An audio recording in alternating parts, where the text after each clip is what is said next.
ये सारे ऑर्बिटल्स हैं, फिर से देख लो D x Y, D Y Z, D Z X, D x square minus Y square, D Z square. और उसी के अकॉर्डिंग कि जिस भी एक्सिस के अलॉन्ग लिगेंड आएगा उस एक्सिस का एनर्जी बढ़ेगा। तो अगर हमारा ऑक्टेनॉल कॉम्प्लेक्स है तो एक्सिस हमारा एक्स वाई जेड होता है, उसके अलॉन्ग अगर हमारे लिगेंड्स आएंगे तो इन दोनों की एनर्जी बढ़ जाएगी, और इन तीनों की बढ़ेगी लेकिन थोड़ी कम बढ़ेगी। लेस रिपल्सन फील करेगा या मोर रिपल्सन फील करेगा। जितना रिपल्सन ज्यादा उतना अनस्टेबल, उतना एनर्जी हाई।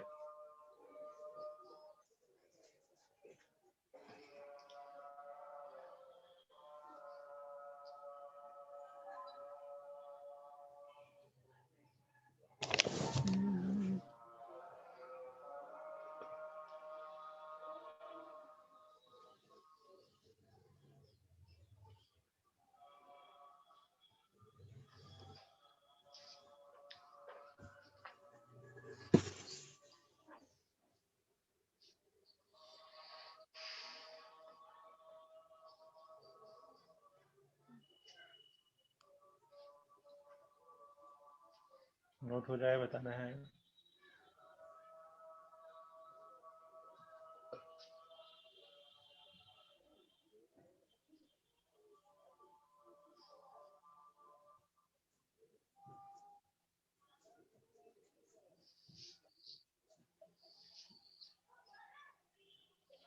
ये वाला हो हो गया। गया सर। इसके बाद वापस इधर आ जाओ। जैसा कि दिखा रखे हैं पहले भी, पहले हमारे पास 5 डीजेनरेट ऑर्बिटल्स थे, लेकिन रिपल्सन की वजह से क्या हुआ, ये दोनों की डीजेनरेसी खत्म हो गई। ये 2 भाग में बढ़ गया, 2 ऊपर 3 नीचे। और पता है क्यों ऐसा बढ़ रहा है, रिपल्सन इसको ज्यादा, इसको रिपल्सन कम है। अब इन दोनों का जो बीच का जो एनर्जी है उसको क्या बोलते हैं, crystal splitting energy for octanol complex. Delta से दिखाते हैं इस चीज को। और अगर हम इसका एवरेज लें तो एवरेज हमारे ये पांचों क्या होगा, ये कौन है, पांचों मेरे ऑर्बिटल्स हैं, 1 2 3 4 5। इसका एवरेज बोल देते हैं। एवरेज अगर हम ये ले लेते हैं, तो अगर ये टोटल डेल्टा ओ है, तो डेल्टा ओ टोटल है, तो इसका एवरेज अगर ये है तो क्या बोलेंगे, ये 0.6 होना चाहिए इंटू 2, तभी जाके ये आएगा इतना। और नीचे होगा 0.4 इंटू डेल्टा। तो ऊपर है 0.6 डेल्टा, नीचे 0.4 माइनस 0.4 डेल्टा। तो जो भी इलेक्ट्रॉन्स इन दोनों में जाएंगे हमको उसी से मल्टीप्लाई करना है, और फिर हमको उसका एनर्जी निकाल देना है।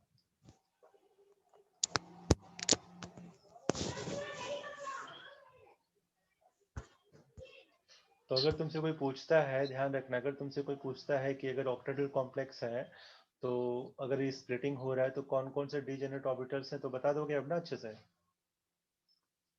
हाँ सर। हाँ सर।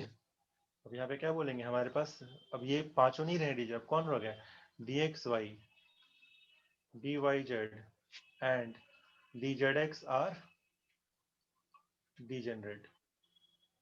ऑल्सो कौन, D x square minus Y square and D Z square are also degenerate. ये ध्यान रखना, कहीं भी क्वेश्चन रहेगा ऑप्शन देख लेना अच्छे से। अब इसमें क्या होता है, एक स्पेशल नेम दे देते हैं। ये जो ऑर्बिटल दिख रहा है 2 ना, इसको बोलते हैं ईजी कंबाइंडली। और ये 3 जो है इसको बोलते हैं T2G। T2G। नाम दे दिया है, नाम दे दिए हैं, easy orbital, T2G orbital. T मतलब 3 है, ट्राई है, टी आ गया, और ईजी मतलब सिर्फ ईजी।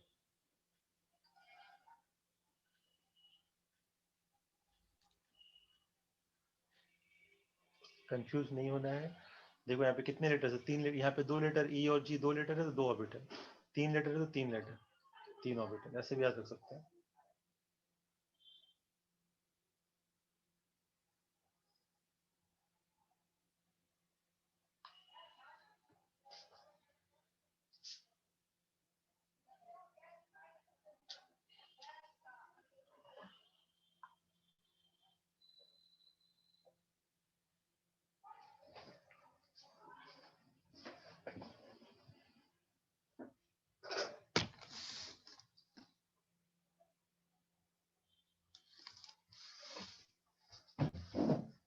जैसे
हो गया नोट?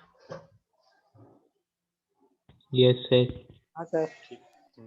सर ये T2G वहाँ क्यों लिखे हैं वो थर्ड वाला में? नाम है T2G ऑर्बिटल्स, उसको बोलते हैं कंबाइंडली। ये तीनों को ना T2G बोलेंगे, और वो दोनों और को क्या ऊपर वाला का बोलेंगे? T1G। EG T1G EG, small EG बोलते हैं तो EG, इसको T2G नाम याद रखना, ठीक है ना? हो गया? जी सर। क्या होता है सर? ना फुल फॉर्म मत पूछो, फुल फॉर्म तुमसे पूछा भी नहीं जाए, कहीं दिमाग मत लगाओ, जितना सिलेबस में उतना ही बता रहे, फालतू में कंफ्यूज नहीं करेंगे हम। तो सर अगर एक आप एनर्जी, क्या सर कैसे एक बोला? एनर्जी पर क्वेश्चन दीजिए ना। अभी पढ़ाने तो पहले हमको पहले क्वेश्चन दे दें। हो गया ये वाला पूरा? यहाँ तक तो समझ में आया हाँ कि ये नोट कर हो लो गया। पहले? ठीक है। तो अगर अब हमको बताना है कि कोई भी मॉलिक्यूल, जो पहले हम वीवीटी के थ्रू देख रहे थे कि D2sp3 था या sp3D2 था, तुम निकालना सीखे थे उसको, है ना? अब यहाँ पे इस जो हाइब्रिडेशन होगा वो अलग होगा। पिछले बार तुम क्या करते थे? तुम देखते थे कि D2 है, फिर S है, फिर P है, तो 3 है, तो हाइब्रिडेशन के बाद D2sp3 आता था। लेकिन अगर मान लो सारा भरा था तो sp3D2 बोलते थे। लेकिन अगर हम CFT के थ्रू पढ़ेंगे, CFT के थ्रू हमारा क्या है, अब तो डी रहा नहीं, अब तो ये ऊपर नीचे चला गया। तो ऊपर नीचे चले जाने के बाद ना मेरा जो हाइब्रिडेशन बदल जाता है। अब हम ना जो भी हाइब्रिडेशन बताएंगे इन टर्म्स ऑफ T2G और EG बताएंगे। क्या बताएंगे? In terms of T2G and EG। अब समझो, एग्जांपल दे रहे हैं, अभी क्वेश्चंस नहीं कर रहे, एग्जांपल दे रहे हैं। मान लो कि मेरे मेटल में 5 इलेक्ट्रॉन है, डी में कितने इलेक्ट्रॉन है? 5 इलेक्ट्रॉन। 5 है। 5 है, अब तुमको भरने हैं। तो तुमने पढ़ा है ऑफ-बोर रूल, सबसे पहले कहाँ भरते इलेक्ट्रॉन, लोअर एनर्जी में कि हायर एनर्जी में? Lower energy. Lower lower energy. Energy में। तो कहाँ भरोगे, इसमें कि इसमें? नीचे में। नीचे वाला में। नीचे नीचे T2G में। तो में। कैसे, अगर 5 इलेक्ट्रॉन है, मान लो पहले 3 इलेक्ट्रॉन है, 3 है तो कैसे भरोगे? एक, एक एक फिर यहीं पे दूसरा की आगे, जो आगे से। आगे। आगे और तीसरा 3 हो गया। 3 तक तो कोई दिक्कत नहीं, तो क्या बोलेंगे? अगर मान लो सिर्फ 3 इलेक्ट्रॉन था तो क्या बोल देंगे उसको? T2G3। EG कितना? 0। तो अब मेरा जो कॉन्फ़िगरेशन है, इलेक्ट्रॉनिक कॉन्फ़िगरेशन लिखने का जो तरीका है वो बदल जाएगा। कब? CFT में। समझ में आया कैसे लिख रहे हैं? हाँ सर। हाँ सर। पहले जो लिखते थे D2sp3, अब D2D मतलब ही नहीं है, अब D हट गया है। यहाँ पे T2G आ गया, EG आ गया, दो तरह का ऑर्बिटल, उसी को हमको लिखना है। तो जब भी हम, तो लिखो यहाँ पे इस केस, लिखो ऐसे एग्जांपल, इन केस इफ, जैसा लिखो, writing the electronic configuration in CFSE, writing the electronic configuration in CFSE, crystal field splitting theory energy. इसमें हमको लिख के दिखाने कैसे लिखेंगे, क्या करेंगे। तो वहां लिखेंगे इन केस, पहला एग्जांपल ले लो, in case if central atom has 3 electrons in d orbital,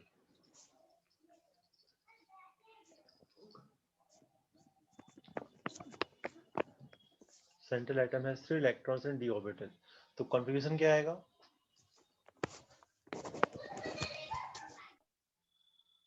So the configuration will be क्या? T2G3 EG0। EG 0, ये ध्यान रखना है।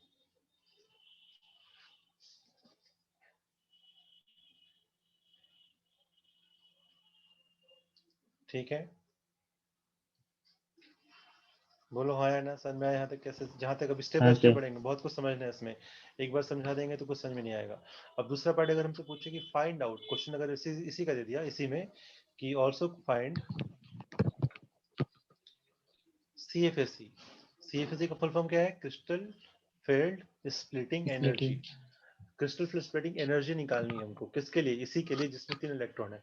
तो देखो कि जो हमारे T2G में एनर्जी कितना होता है? -0.4, और इसमें कितना होता है? +0.6। तो तुम क्या करोगे? -0.4 into 3 इंटू 3 टाइम्स डेल्टा ओ, कितना रहेगा? -1.2 डेल्टा ओ एनर्जी। आंसर डेल्टा ओ का वैल्यू दिया रहेगा तुमको, मान लो 1000 जूल है तो 1000 से मल्टीप्लाई कर देंगे, और नहीं दे रखा डेल्टा ओ, देगा डेल्टा ओ लेके छोड़ देंगे। समझ में आया कैसे बोल रहे हैं, क्या बोल रहे हैं? 3 से नंबर ऑफ इलेक्ट्रॉन्स है। नंबर ऑफ इलेक्ट्रॉन, जितने इलेक्ट्रॉन्स वहां जाएंगे, इंटू 3 इंटू -0.4, या रुको हम फॉर्मूला लिखवा दे रहे हैं CFSE, इसको नोट करो, फिर लिखवा दे फॉर्मूला क्या होता है। सर ये -1.2 T2G का एनर्जी है। देखो नीचे जितने हैं ना बेटा, समझो हम फॉर्मूला रटाते नहीं, समझा दे रहे हैं। तुम्हारे पास ये यहाँ पे कितने इलेक्ट्रॉन्स हैं नीचे, 3 है सर, और हर एक का एनर्जी कितना है, माइनस अगर 0.4 -0.4, तो -0.4 है और 3 है, तो कितना हो जाएगा, -0.4 इंटू 3 3। इंटू डेल्टा, डेल्टा तो है 0.4 डेल्टा, हर एक के लिए -0.4, ऊपर रहता तो उतना क्या होता, प्लस 0.6 डेल्टा। तो अगर ऊपर है नहीं, ऊपर 0 है, तो ऊपर 0 से मल्टीप्लाई कर दिए। अभी फॉर्मूला निकाल देंगे इसी से, जब हम ये समझ लिया तो फॉर्मूला क्या होगा वो भी लिख लेते हैं फटाफट। फॉर्मूला हमारा CFSE का हो जाएगा, we will have the formula right now। CFSE का फॉर्मूला क्या लिख देंगे, अपने से बना लेंगे, क्या बोलेंगे, जितने भी इलेक्ट्रॉन्स हैं T2J में, इसको किससे मल्टीप्लाई करेंगे, 0.4 minus 0.4 0.0।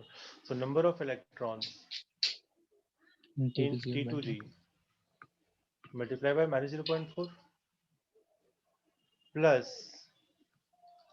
प्लस कितने इलेक्ट्रॉन्स हैं यहाँ पे, जितने भी इलेक्ट्रॉन्स होंगे यहाँ पे उसको T2 प्लस यहाँ पे फिर इसको number of electrons in EG orbital, उसको किससे मल्टीप्लाई करेंगे, 0.6 प्लस 0.6 इंटू 0.6 इंटू प्लस 0.6 बोल दो, माइनस तो है यहाँ पे 0.6 प्लस बोल दो। ये हो गया अपना कितना, एनर्जी, और ब्रैकेट में बाहर क्या लगा, डेल्टा ओ लगा दो, टोटल से डेल्टा ओ मल्टीप्लाई हो जाएगा। यही होता है मेरा CFSE का फॉर्मूला। जितने भी इलेक्ट्रॉन्स हमारे EG में है उसको 0.6 मल्टीप्लाई करो, जितने भी इलेक्ट्रॉन्स T2G में उसको -0.4 मल्टीप्लाई करो और बाहर डेल्टा ओ लगा दो, वही मेरा एनर्जी आ जाएगा। ठीक है, यस सर। तो कोई फॉर्मूला ऐसा नहीं है, फॉर्मूला तुमको बना दिए, सामने दिख रहा है कैसे होता है क्या होता है। हो गया, एक मिनट।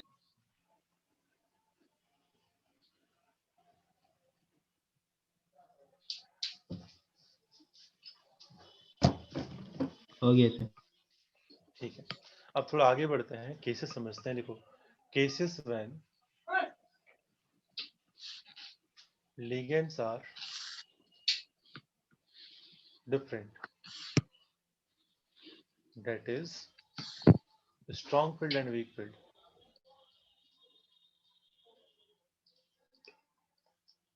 ये ध्यान से समझना, इस पे अगर कर लोगे तुम्हारा कलर निकालना आ जाएगा, कैसे कलर निकालते किसी कंपाउंड का, कॉन्सेप्ट काफी इंपॉर्टेंट है, समझते जाना अच्छे से। और जहां दिक्कत होगी तुरंत पूछना, कोई दिक्कत नहीं है, पूछेंगे समझेंगे। Cases when ligands are different, that is strong field and weak field। ठीक है, तो अगर हमारे पास डिफरेंट ligands हैं तो क्या होता है, उसका क्या इम्पैक्ट पड़ता है, तो वो देख लेते हैं। मान लो अभी तुमने देखा कि जो डी हमारे 5 थे वो बट गए थे अलग अलग, छोटा सा बना दे रहे हैं, ऊपर 2 था और नीचे 3 था, है ना। तो अगर स्ट्रॉन्ग फील्ड लिगेंड, ये डेल्टा ओ है, ये क्या दिखाता है कि कितना स्प्लिट करेगा, स्प्लिटिंग कितना ज्यादा अच्छा से होगा। स्प्लिटिंग के रीजन क्या है, पीछे रीजन क्या है बताओ कोई, क्यों स्प्लिट हो रहा है, क्योंकि रिपल्सन मिल रहा है। अब रिपल्सन कौन देता है, जो अच्छा लिगेंड है, जो स्ट्रॉन्ग फील्ड लिगेंड है वो ज्यादा रिपल्सन देगा, या जो वीक फील्ड लिगेंड है वो कम ज्यादा रिपल्सन देगा। Strong field. strong field strong field ligand repulsion ज्यादा देगा, सही बात है। तो क्या बोलेंगे यहाँ से कि स्ट्रॉन्ग फील्ड लिगेंड्स का रिपल्सन ज्यादा होगा, since strong field ligands will have more repulsion. Reason पता है ना, जहां नहीं पता बता देना फटाफट। अगर मोर रिपल्सन है तो उसका डेल्टा ओ क्या होगा, ज्यादा। क्या होगा, डेल्टा ओ ज्यादा। तो हम क्या बोलेंगे, ये जो गैप है बढ़ के ऐसा हो जाएगा, स्ट्रॉन्ग फील्ड में क्या आएगा, गैप बड़ा हो जाएगा, ऐसा समझ लो। ये अगर EG है तो इसके बीच में कितना होगा, ऐसा हो जाएगा T2G। ये मेरा T2G है। In case of strong field ऐसा गैप आएगा, डेल्टा मेरा बढ़ जाएगा। लेकिन अगर हमारा वीक फील्ड लिगेंड है, in case of weak field ligand, in case of weak field ligand, repulsion कम होगा, और रिपल्सन कम है तो स्प्लिटिंग भी क्या होगा, कम होगा। कम होगा। इससे जो मेरा एनर्जी है कैसा है, कुछ ऐसा आएगा। मान लो ये मेरा T2G है, EG है, और ये T2G तो ऐसा कुछ आएगा। तो इसके बीच का जो गैप है ये रहेगा कब, वीक फील्ड लिगेंड में, और ये कब है? Strong field ligand. फटाफट नोट करो। मान लो ये कितना है, कुछ भी हो, डाटा हम नहीं दे रहे, डाटा समझने के लिए एग्जांपल दे रहे हैं। फॉर एग्जांपल मान लो ये अगर 1000 जूल है, ये कितना होगा? हो सकता है कि 200 जूल हो, कुछ भी हो सकता है, कम होगा, इतना समझ में आ रहा है, ठीक है? ये समझ में आया सबको? हाँ सर। फटाफट हाँ नोट सर। करो, नोट करते जाओ, आगे बढ़ते जाएंगे।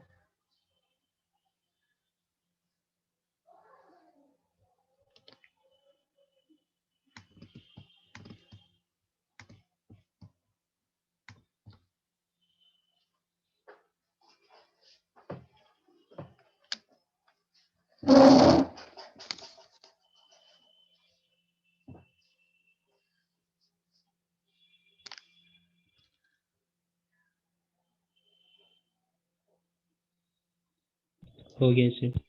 ठीक है, अब हम समझते हैं वो केस, उसी में लिखो नेक्स्ट, केस व्हेन, ये लिख लें, उसी में लिख लेते हैं, case when number of electrons in d orbital is greater than or equal to 4, 4 या 4 से ज्यादा हो। तो 3 तक तो कोई दिक्कत नहीं है। तुमने देखा कि अभी हमने दिखाया था तुम्हें कि हमारे पास अगर 3 इलेक्ट्रॉन होते हैं तो 3 इलेक्ट्रॉन तो क्या यहीं जाएंगे, 1 2 3, लेकिन जब चौथा आएगा, चौथा कहाँ लेके जाए? चौथा यहाँ भी आ सकता है पर और यहाँ भी आ सकता है। हाँ बात समझो सर। क्या बोल रहे हैं? चौथा इलेक्ट्रॉन जो है पेयरिंग भी कर सकता है, या फिर कह लो एनर्जी गैप को जंप करके ऊपर भी जाके यहाँ भी आ सकता है। हाँ है ना?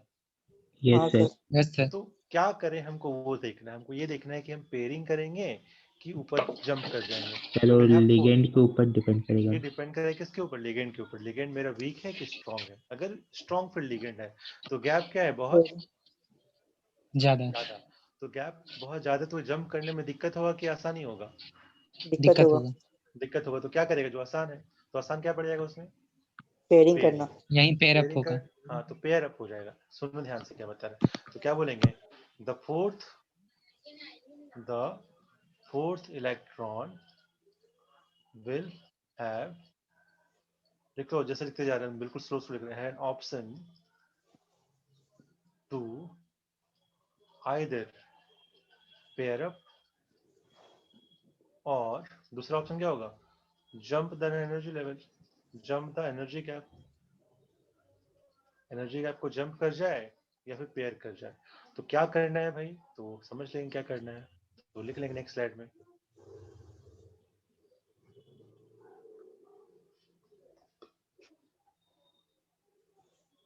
लिख लिए। हो गया? तो यहाँ पे लिखे नहीं उस सर। चीज को। ठीक है, लिखो लिखो, कोई दिक्कत नहीं है। हो गया सर। तो यहाँ पे क्या लिखेंगे कि अगर हमारे पास, तो ये कैसे पहचानेंगे, इसको ध्यान देना है, इंपॉर्टेंट केसेस लिखना चाहिए स्टामा करके। If ligand is strong field ligand, strong field ligand, अगर स्ट्रॉन्ग फील्ड लिगेंड डेल्टा हो, क्या होगा? बहुत ज्यादा होगा। डेल्टा हो हाँ क्या सर। होगा? बहुत ज्यादा। तो अगर स्ट्रॉन्ग फील्ड लिगेंड तो डेल्टा हो ज्यादा हो किससे? पेयरिंग से। पी मतलब पेयरिंग एनर्जी, लिख लो, P is pairing energy, P is pairing energy. तो हम क्या कहेंगे कि अगर स्ट्रॉन्ग फील्ड लिगेंड है तो बहुत ज्यादा जंप हो जाता है, जंप इतना ज्यादा होता है कि उसको जंप करने में दिक्कत है। तो अगर पेयरिंग मेरे लिए आसान हो जाएगी, पेयरिंग अगर आसान तो क्या कर देंगे हम? पेयरिंग कर देंगे। तो क्या बोलेंगे? सिंस डेल्टा ओ बड़ा है पी से, so pairing will take place as it is easier. समझते जाना, जो आसान है वही करते हैं, जो डिफिकल्ट क्यों करेंगे काम? समझ में आया क्या बताया? अगर स्ट्रॉन्ग फील्ड लिगेंड है, गैप बहुत ज्यादा है, मतलब जो चौथा इलेक्ट्रॉन था, उसको जंप करने के लिए बहुत दिक्कत होगा। तो क्या बोलेगा कि हम जंप नहीं कर पाएंगे, हम यहाँ पे पेयर कर लेते, तो यहाँ ना जाके कहाँ चल जाएगा? यहाँ चल जाएगा। बात समझ में आया कैसे बताएं? हाँ सर। ठीक है। और जल्दी से नोट करो फिर बताना।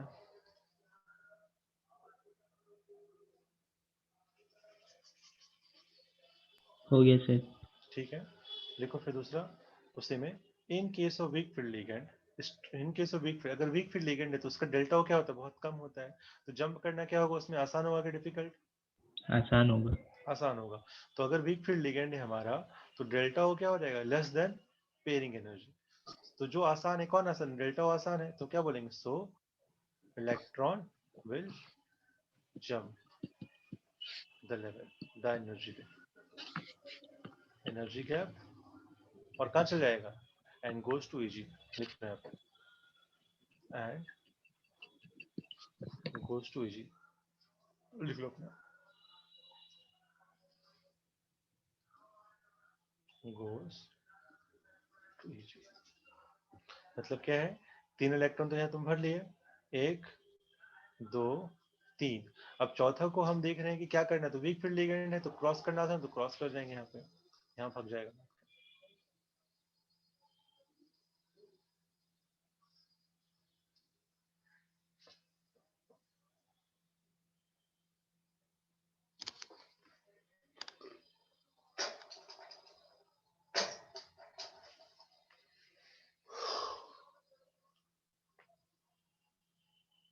हो गया सर। हो गया, समझ में आया सबको कैसे बता रहे हैं, क्या बता रहे हैं? Yes sir. बाकी लोग, शुभम, राहुल, मनसा, जितने लोग, यस सर, समझ में आ रहा है। ठीक है चलो। हाँ सर। तो फिर यहाँ पे अब हम एग्जांपल दे रहे हैं, तुमको फटाफट बनाना है, K4 FeCN का होल 6।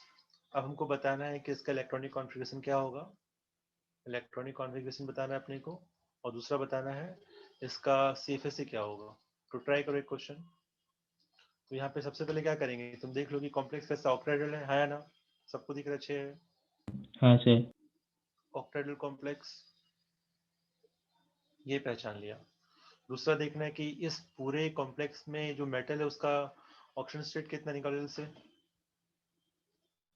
ऑक्सीजन स्टेट निकालो कितना है, प्लस कितना चार्ज है, +2। +2। +2। +2, वेरी गुड, काफी आसान निकाल सकते हो। तो आयरन का होता है 26, और अगर 2 निकल गया तो क्या हो गया +2 का 24। 24। 24। तो 26 में क्या आता है, आर्गन, सब की ओर पहले 4s2, 36। 3d6। 4s0 निकल 36। गया 4s0 36। तो डी में कितने इलेक्ट्रॉन्स हैं, 6। 6। अब ऑक्टेट कॉम्प्लेक्स में कैसे होता है स्प्लिटिंग, देखा है, ये 2 ऊपर और 3 3 नीचे। नीचे, 3 नीचे। ठीक है। और देखो जो लिगेंड है वो कैसा, स्ट्रॉन्ग फील्ड की वीक फील्ड, स्ट्रॉन्ग। क्या है ये, स्ट्रॉन्ग फील्ड स्ट्रॉन्ग। लिगेंड। ध्यान रखना कार्बन है, कार्बन जब भी देता है स्ट्रॉन्ग फील्ड लिगेंड होता है। तो डेल्टा ओ बड़ा होगा कि छोटा होगा, बड़ा होगा। बड़ा होगा। बड़ा होगा। तो डेल्टा ओ किससे बड़ा होगा, पेयरिंग से। तो क्या करेंगे, पेयरिंग करेंगे कि ऊपर जंप करेंगे, पेयरिंग नहीं सर, करेंगे। नीचे ही पेयरिंग होगा। Very pair good. अप हो तो यहाँ जाएगा। पे क्या आ जाएगा, पेयरिंग कर देंगे तो कितने अच्छे इलेक्ट्रॉन है, तो 1 2 3, 3 तो 3 है। अब चौथे पे टोटल डिपेंड भर कर, जाएगा। पेयरिंग कर 4 5 6, तो मेरा इलेक्ट्रॉनिक कॉन्फ़िगरेशन क्या आ जाएगा, T2G6 T2G6 EG0। EG0, very good. समझ में आया सबको कैसे कर रहे हैं। और अगर इसकी हाँ। हमने CFS निकाला तो क्या हो, CFS का फॉर्मूला, बिना फॉर्मूला बताया क्या हो जाएगा उसका, तो कितना इसका होता है नीचे, 6 हाँ वेरी गुड, बोलो 6 6 into डेल नॉट कितना, नीचे कितना होता है तो T2G। याद करो, और ऊपर कितना होता था, 0.4 0.4 माइनस माइनस -0.4, 2 माइनस 2.4 हाँ होगा सर। हाँ, तो कितना आ माइनस जाएगा, 2.4 into del naught. 624 -2.4 delta, answer. Note करो फटाफट, फॉर्मूला याद नहीं रखना है, अपने आप निकाल लो कि हमको एवरेज 0 करना है। तो 0 कब हो सकता है, जब नीचे -0.4 हो, ऊपर कितना हो, +0.6 हो। नोट करो फटाफट आंसर। तो यही हमको निकालना होता है।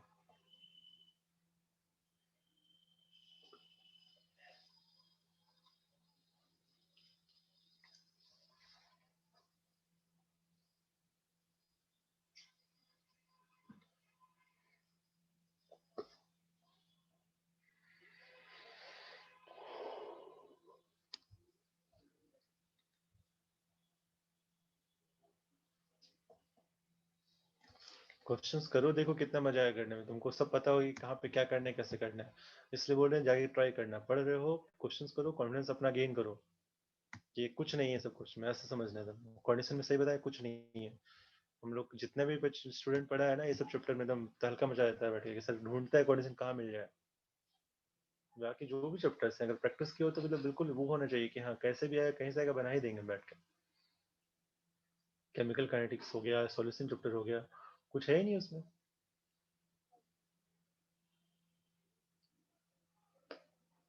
बस कॉन्सेप्ट पे सही रखो, कॉन्सेप्ट समझो। हम यही कहेंगे, कॉन्सेप्ट समझ में नहीं आया तो पूछो। कॉन्सेप्ट स्ट्रांग है ना तो केमिस्ट्री में कुछ नहीं है और कुछ नहीं चाहिए होता है।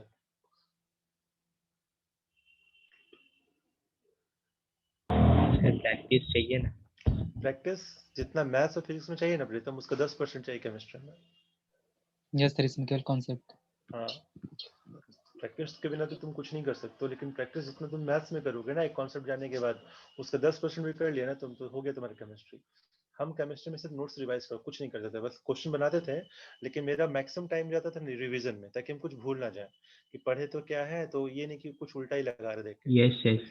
तो रिवीजन सबसे ज्यादा करो केमिस्ट्री को, और थोड़ा बहुत क्वेश्चन प्रैक्टिस करो।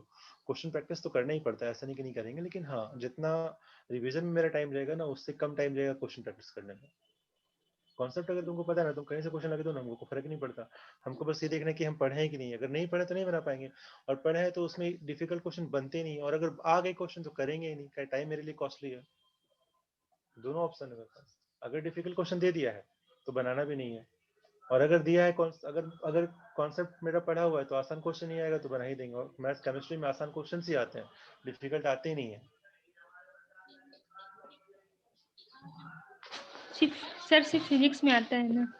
फिजिक्स में देखो, फिजिक्स में भी आता, हाँ तुम्हारे लिए फिजिक्स ही थोड़ा कॉस्ट वो हो जाएगा, बट नीट में नहीं आता है। नीट में तुम्हारे कोई भी कॉन्सेप्चुअल क्वेश्चन ही रहेंगे, नीट का पूरा कॉन्सेप्ट पे ही रहता है, कोई डिफिकल्ट क्वेश्चन नहीं आता है नीट में, थोड़ा बहुत दिमाग लगाना होता है। Yes sir. बस कॉन्सेप्ट कॉन्सेप्ट कवर करो तुम लोग, नीट में ना रिवीजन ज्यादा करो, जितना रिवीजन अब करोगे बायोलॉजी के लिए उतना। सर बायोलॉजी तो रिवीजन है यार, इसमें क्या है, वो तो और रिवीजन बायोलॉजी भूल तो है। पूरा जाते हैं सर. हाँ वही तो बोल रहे हैं, सुबह सुबह देखो बायोलॉजी तो बता रहे, पूरा तुम लोग को एनसीईआरटी बताया ही भी है। होंगे कि रूम में सर जहाँ तुम पढ़ते हो बैठ के, जहाँ पढ़ाई करते हो, सुबह हाँ बोलो सुबह। सुबह पढ़ते रहते ना सर, अचानक आँख ही बंद हो जाता है उस तरह से बार बोल बार. तो रहना, देखो क्या करो, एक तो कॉपी लो, A4 साइज का सीट या कॉपी सबके पास है ना, व्हाइट वाला कॉपी ले लो। Yes sir. और क्या करो ना, जो चैप्टर तुम पढ़ रहे हो ना, एक चैप्टर का नोट्स बनाओ, एक चैप्टर का एक पेज में एकदम बिल्कुल छोटा छोटा लिख के बढ़िया से यस नोट्स सर. बनाओ। और दीवार, जैसे दीवार है ना, दीवार में चिपका दो बैठ के, यहाँ पे चिपका दो। और तुम रोज नहीं पढ़ पाओगे, रोज रिवीजन करना पॉसिबल नहीं है। क्या करो ना, मेरा रूम था ना जो, उस रूम में ना चारों तरफ, जहाँ मेरा हाइट है उस हाइट पे चारों तरफ पूरा एकदम सर्कल मार के एकदम बना देते उसको पूरा एकदम। मेरा रूम बन गया था। और ऊपर से भी क्या, एक पेज के ऊपर दूसरा पेज लगा देते हैं, तीसरा पेज लगा देते हैं। जैसे मान लो अगर एक पेज पूरा याद हो गया है तो उसके ऊपर दूसरा पेज चिपका दिया, तो पूरा एक रूम ना मेरा वो रिवीजन रूम बन गया था। बैठ के वहीं पढ़ते थे रूम में टेबल लगा के। तो कभी भी उठे उठे चाय पीने के लिए, पानी पीने के लिए, कुछ भी कर रहे हैं, गाना भी सुन रहे हैं बैठे कान में ईयरफोन लगा के, तो घूमते घूमते घूमते घूमते घूमते एक रिवीजन। यहाँ से यहाँ गए तो मैथ्स रिवाइज हो गया, यहाँ से यहाँ गए तो केमिस्ट्री रिवाइज हो गया, यहाँ से यहाँ गए फिजिक्स रिवाइज हो गया। वैसे एक सर्कल बना देते बैठ के। फिर केमिस्ट्री में भी 2-3 पार्ट, और वो तुम क्या करो, मान लो एक चैप्टर तुम्हारा पूरा हो चुका है, उसको उठाओ, दूसरा देख लो, अच्छा ये सब तो दिमाग में है ना, दिमाग में निकल रहा है, तो फिर मान लो पूरा अगर हो गया, एक 10 दिन तक तुमने उसको देखा, 10 दिन में तो याद हो गया, उसको दूसरा चिपका दो। तो ये रिवीजन जब तुम करते रहोगे ना बैठ के, तुमको अपने आप घुस जाएगा कि हाँ कोई छूट नहीं रहा है। बायोलॉजी तुम लोग को निकालेगा तभी निकलेगा जब ऐसा करो। केमिस्ट्री में भी ऐसा करो, मैथ्स और फिजिक्स में बस ये कर लो कि फॉर्मूले यस तुमको सर, याद होने चाहिए। केमिस्ट्री. जितना सर फॉर्मूला है सारा एक सेट में होना चाहिए, और सब कुछ चिपका दो दीवार में, देखते रहो अपने आप याद हो जाएगा। सर कोई नहीं तो रिवीजन नहीं ऐसा भी करना है। सर नहीं तो ऐसा भी करते सर, जैसे कि आज केमिस्ट्री पढ़ रहे हैं तो रात को फिजिक्स रिवाइज किए। फिजिक्स जिस दिन पढ़ रहे उस दिन केमिस्ट्री रिवाइज किए, तो हफ्ते रिवाइज में तो कुछ देखो में हर कुछ दिन एक करना है, वो तो देखो रिवीजन तो तुमको सबको करो, रिवीजन में ऐसा नहीं कि तुम छोड़ दोगे बैठ के, वो तो करोगे ही करोगे। जब पढ़ने बैठो नोट्स तो रहेगा रहेगा, लेकिन हम एक तरीका बताए जो कि तुम्हारा पढ़ा हुआ चीज भूलोगे नहीं तुम। जैसे मान लो जो पढ़े हो सुबह, या फिर तुम 3-4 बार पढ़ चुके हो फिर भी भूल जाओ। जैसे केमिकल बॉन्डिंग में अगर हम बोले बनाना बॉन्डिंग क्या होता है, क्या बनाना बॉन्डिंग Al2CL6 देता है, फिर ये सब चीजें ना जो कि छोटी छोटी चीजें हैं, जिससे ऑक्टेड्रल कॉम्प्लेक्स का स्ट्रक्चर क्या होता है, या फिर HCF6 का स्ट्रक्चर क्या होता है, किसी को याद है अभी स्ट्रक्चर? कुछ कुछ चीजें काफी इंपॉर्टेंट है। ऑक्टाहेड्रस। बताओ कोई और बताएगा। ये बहुत बार आ चुका, अगर तुमने बनाया केमिकल बॉन्डिंग तो बहुत बार पूछा गया क्वेश्चन। केमिकल काइनेटिक्स का क्वेश्चन पूछ दिया कि सेकंड ऑर्डर में ग्राफ कैसा आएगा। तो एक बार तुमको रिवीजन करना पड़ेगा, लेकिन तुम इतनी बार रिवाइज करोगे ना, तो जो दिमाग लगा रहे हो ना, तुमको 10 मिनट लग रहा है, हमको 2 मिनट लग रहा है, रीजन बस यही कि रिवीजन मेरा ज्यादा है। तो रिवाइज इतना अच्छे से करो, इतना बार करो कि तुमको दिमाग कम टाइम में लगाना पड़े, तुरंत तुम कंक्लूजन में निकल जाओ, पहुंच जाओ पर। और ये तुम घर में बैठे कर सकते हो, एग्जाम में नहीं करोगे, एग्जाम में तो सब दिमाग लगाएगा। घर पे थोड़ा सा मेहनत कर लो, ताकि जल्दी से हम कंक्लूजन निकाले, जल्दी से हम आंसर तक पहुंच जाए। एक्स में कितना है, 8 है, और 6 फ्लोरीन है, तो 6 और 1 6 फिर तो हो गया ऑक्टाहेड्रस फ्लोरीन। सही है ना? 6 एक साथ. नहीं, सही नहीं है। Capped like. कैप्ड उसको क्या बोलते हैं, डिस्टॉर्टेड या कैप्ड? डिस्टॉर्टेड ऑक्टेट, हाँ डिस्टॉर्टेड डिस्टॉर्टेड। ऑक्टेटल बोलना है उसको, या फिर कैप्ड ऑक्टेटल। ये सब इंपॉर्टेंट क्वेश्चंस को याद रखना है। क्या लगता है एक पेज, अगर इतना बड़ा पेज है मेरा, तो छोटा सा जगह पे लेगा ये चीज, लिख देंगे एक तो बैठ के क्या क्या स्ट्रक्चर होता है, क्या क्या हाइब्रिडेशन होता है, जितने भी इंपॉर्टेंट पॉइंट रिवाइज कर लिया। तो वैसे करोगे ना तो देखो तुम्हारा अपने आप कॉन्फिडेंस बढ़ेगा। और ये हम ध्यान रखना बता रहे हैं, हम भी ना बहुत इंटेलिजेंट बच्चे नहीं थे, तुमको हम फ्रैंकली बता रहे हैं। मेरे से लाखों ना अच्छा अच्छा बच्चा कोटा में था, मेरे बैच में था, और हम ना 3rd बैच में थे रीजनल्स का। मतलब समझ लो कि मेरे से ऊपर 2nd बैच भी था, 1st बैच भी था, और एक आईपी बैच बनता है रीजनल्स में, जिसमें टॉप 20 स्टूडेंट्स ही रहते हैं बैठ के। इसमें तुम्हारे 80 बच्चे, इसमें तुम्हारे 80 बच्चे, इसमें तुम्हारे 80 बच्चे। ये 80 80 और 20 कितना हो गया, 180 बच्चे होते हैं ना। इस 180 बच्चों में से भी ना सिर्फ 80 का सिलेक्शन होता है, 100 का सिलेक्शन नहीं होता है। तो तुम समझ लो कि मतलब, और ये नहीं कि शुरू से हम 3rd बैच में रहे थे, हम 6th बैच में गए थे, 4th में भी रहे हैं, 3rd में भी रहे हैं, 2nd में भी गए, 2nd से फिर 3rd में आ गए थे। तो ये मेरा था, कभी हम 1st पहुंचे भी नहीं, लेकिन 1st बैच के सारे बच्चे सिलेक्ट नहीं होते हैं। तो इसका साफ साफ मतलब क्या है, साफ साफ मतलब ये है कि हो सकते हो कि तुम इंटेलिजेंट हो, लेकिन जरूरी नहीं कि तुम सिलेक्ट हो जाओगे। साफ साफ मतलब ये है ना कि हर 3 महीने में तुम्हारा सिलेक्शन हो रहा है, तुम्हारा सब बैच सफल हो रहा है, तुम ऊपर का बैच मेंटेन कर पा रहे हो पूरा साल 2 साल, मतलब तुम कहना कि हमसे जाते हो, फिर भी सिलेक्ट नहीं हो पा रहे, मतलब क्या है, तुम रिवीजन सही से नहीं करो, तुम्हारी टेक्निक है वो गलत है, उसको सुधारो। अपने आप में भरोसा रखो कि कर सकते हैं, कैसे भी है, बस उसको सुधारो कि क्या करना है। 3 घंटा के पेपर है, एनालिसिस करो अपना, इतना जोरदार ना कि तुमको पता है कि क्वेश्चन कैसे आने वाले हैं, क्या होने वाला है, क्या होता है। थोड़ा सा पेपर में टाइम मतलब लगाओ, फिर प्रीवियस का पेपर स्टडी करो कि कैसे क्वेश्चन पूछे जा रहे हैं, क्या दिखाया जा रहा है, क्या दिया जा रहा है। कम टाइम में हमको आंसर निकालना। और याद सबसे बड़ा बात क्या आईटी में या फिर नीट में, कि हमको सारे क्वेश्चन करने ही नहीं है। तुम अगर 40% क्वेश्चन कर लेते हो सही से, तुम्हारा सिलेक्शन हो जाएगा जेई में। और 40% बहुत ज्यादा नहीं है, बहुत ही कम मांग रहे हैं तुमसे। तुमको बस ये देखना है कि हमको जो चैप्टर आता अच्छे से आना चाहिए, खत्म काम।